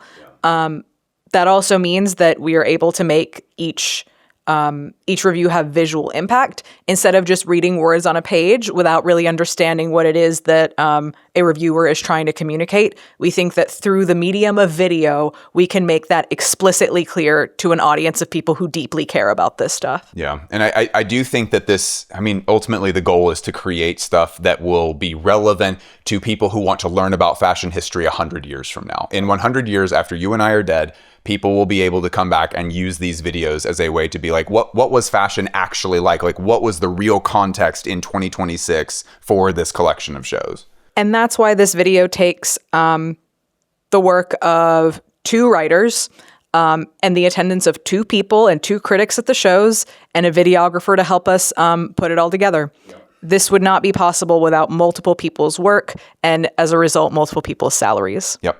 This is it is an expensive thing to do, but also I mean, if we went to Condé Nast and pitched this show to them, first of all, they would never approve of this. They would be like, you wanna write and research for 3 weeks and post nothing? Honey, that's never gonna happen. They're incredibly short-sighted as a media conglomerate, but they're a huge company. That's what huge companies do, is they overspend on projects like this and they won't approve things that don't make them money immediately. Media is short-sighted. Yeah. I think that one of the ways that we can distinguish ourselves here is by trying to keep the audience in mind first. Yeah, I really think that we do a good job of doing that. So I want to ask you what your favorite show of the season personally was. Can I have a tie? Sure. Can I have a tie inside? You've never done that before, so yes, you can do it this time. Inside me are two wolves. Matthieu Blazy's Chanel, Demna's Gucci. And somehow, I think I'm in between both. Okay. Like as a person. Okay. What made it where you liked it? I have never seen clothing for women as exceptional as the clothes that I have seen at Chanel since we have begun covering them. It is unlike anything else on earth. Yes, their price point is outrageously high, and it is outrageously worth it. It is the closest thing I've ever seen to being able to say this is wearable art. And it has a level of exactness to it that I think is closer to like what Patek Philippe talks about when they say we are so proud to present, and then they show you a watch. Yeah. Gucci, on the other hand, was such a good time. I don't know about you. I'm kind of ready to like be in a like floss bikini and like put on the tallest heels possible. You continue to remain the leading expert worldwide in the work of Demna Gvasalia. You are the number one person, and I would stand by that in court. Well, thank you. I'm very honored that you'd say that. I've actually had a really difficult time picking a specific show. It was a good season overall. It was a really good season overall. It is difficult to not just pick Chanel because this is such a revolutionary way of executing clothing. Right. So much of Karl's stuff did require a great deal of skill in order to make it in the first place. Matthieu seems to be like, I want the clothes themselves to talk about their quality. And I think that is, I can't quote him, but I think that is in response to him saying like, the world is overrun with crap. What's a single piece that you were just really in love with this season? It would either have to, shockingly, it does not come from either the Chanel or the Gucci shows. I think it might be the mother of pearl skirts from Meryll Rogue's debut at Marni, or like some of the skirts from the Jill Sanders show. It was our first time also doing either of those brands, which was really cool because we've been such big fans of both for so long. Great product at both brands. That Marni skirt was outstanding. The one with the fireman clasp? No, the one with the mother of pearl. Oh yeah, discs. You love that one. Is that the one that made the sound? Yes. That glorious sound. I like that it's girly, but it's cool. It's just that simple. Did you have a favorite single garment? Emotionally, my favorite designer of all time is Rick Owens. The thing that I am emotionally drawn towards is Rick. And like, I started building my wardrobe when I just really, really could not afford Rick. Like even on resale, it was just so crazy that I was like, I have to find other things to sort of build my wardrobe around. I'm very happy with where my wardrobe is right now. But like in my emotion, in my feelings, in my heart, it'll always be Rick. And so when I'm there, I'm like, I need to expand my palette a little bit. And I mean, people who've watched for a long time know that it's been Rick. This season, I think the thing that I have continued to think about many times are the Puma collabs with Noir, Ninomiya. They're fucking cool. Kay knows how to make a really good collab shoe. He has worked with Keen. He has worked with Reebok. He is now working with Puma, which is kind of doing their big like PR rounds right now. Like Puma is trying to be like the shoe right now. This was a really, really good season. We got to bring an intern along this time, which we've never gotten to do. Very strange. Our intern did a massive writing project with you. She was really your intern. And then she was like, I'm moving to Italy. I like am moving back where my family's from. And so she came with us to Milan, came with us to Paris. And then we were like, happy internship. Best of luck. You're wonderful. Go off. Shout out Annabella. You were unbelievable. Like really, really good intern. I feel like the ultimate goal of internship is that the company is positively affected and like we grow and learn things because of our intern, and that the intern gets some kind of benefit from us. And Annabella wrote us a really sweet handwritten letter that detailed how she grew from this internship, which very touching. Yeah, it was like, ow. Yeah, very touching. Will not hang up on that. It's fine. I'm fine. I'm fine. Our editor. Our editor, we've brought on an editor part-time, which this will be the first major thing that they'll do with us on a part-time basis, which is really cool. All of that, just to say, all of that is only possible because we get literal financial support from our patrons. I feel so comfortable asking for people to give their money into this project because I know exactly how hard we have to push in order to make this vision work. On top of the fact that it's like outside of all the expenses that are necessary, the sheer amount of effort that it takes just to secure this kind of access to bring this to you is like a whole separate half of the equation. And it does take a full-time work. It takes a full-time employee to do that job. And that employee is mostly you. Yes, it is. The difficult parts of this job, we just don't talk about them very much because it's like, who cares, kind of. This is not being given to us. The access that we get to have, the footage that we get to have at showrooms and at shows, that is hard fought. Every brand on this list, we have to constantly work to maintain the access that we have with them. And we literally do it, even when it does seem personal at times to get snubbed from certain things. Ultimately, it's just so...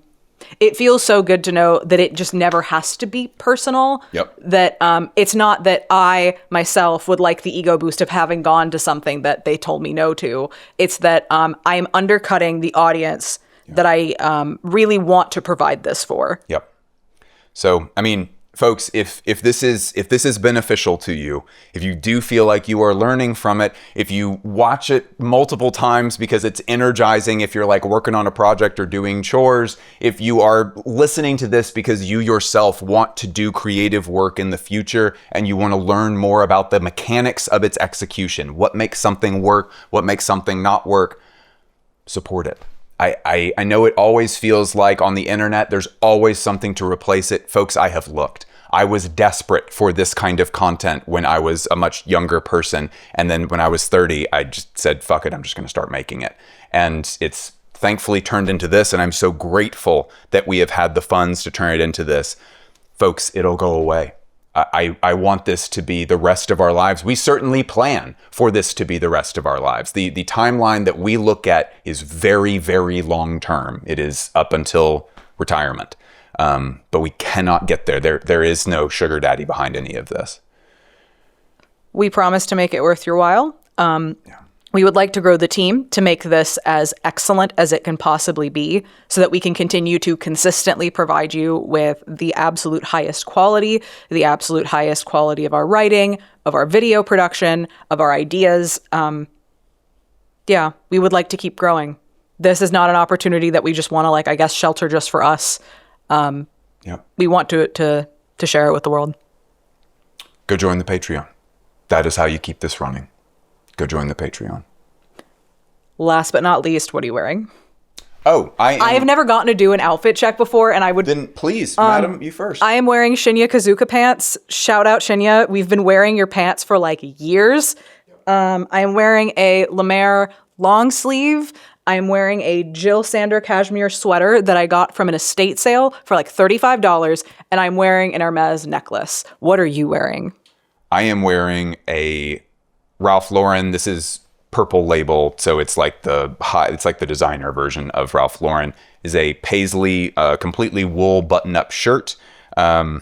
This is one of two shirts that I basically wear every single day. This is an exceptionally well-made garment. I fucking love this thing. I am, like most days, I'm wearing some silk from Hermes with a little Hermes Palladium piece of hardware to keep it in place. I really like how those silks feel on my skin, and my neck is often like kind of unhappy if there's not like some silk kind of like touching it in some way, and I like the little pop of color. I am wearing Demna Balenciaga jeans that are should I stand on that? Yeah, why not? Like my homeschool mom skirt. Get up there, toots. All the money's not going to make itself. All the I was homeschooled, and all the moms, there's a pretty negative stereotype about homeschool moms in the American South that all of them are so like obsessed with like modesty stuff that they wear these ugly denim skirts. And while I'm sure a lot of women are like cringing at this right now, being like, denim skirts are cute. Not the homeschool mom ones in suburban Georgia, I promise. They'll like make all their daughters wear like identical ones. It's awful. So this reminded me very much of the cut and color on the back, at least, of homeschool mom skirts. So I got this from a friends and family sample sale. I think these were like $150 or something. It was like the price of like Gap jeans. Do you want to see my clothes at some point? Yeah, we need to film that Patreon exclusive episode that's just you talking about It's your clothes. coming. It's just that also has to come after the large scale big project that I'm working on, and then the large scale project that you're working on, and then the other 3 videos that we already have planned / written. And I love you all. Mean it a lot. For real. I love you all. Go join that Patreon. We love doing this. Goodbye.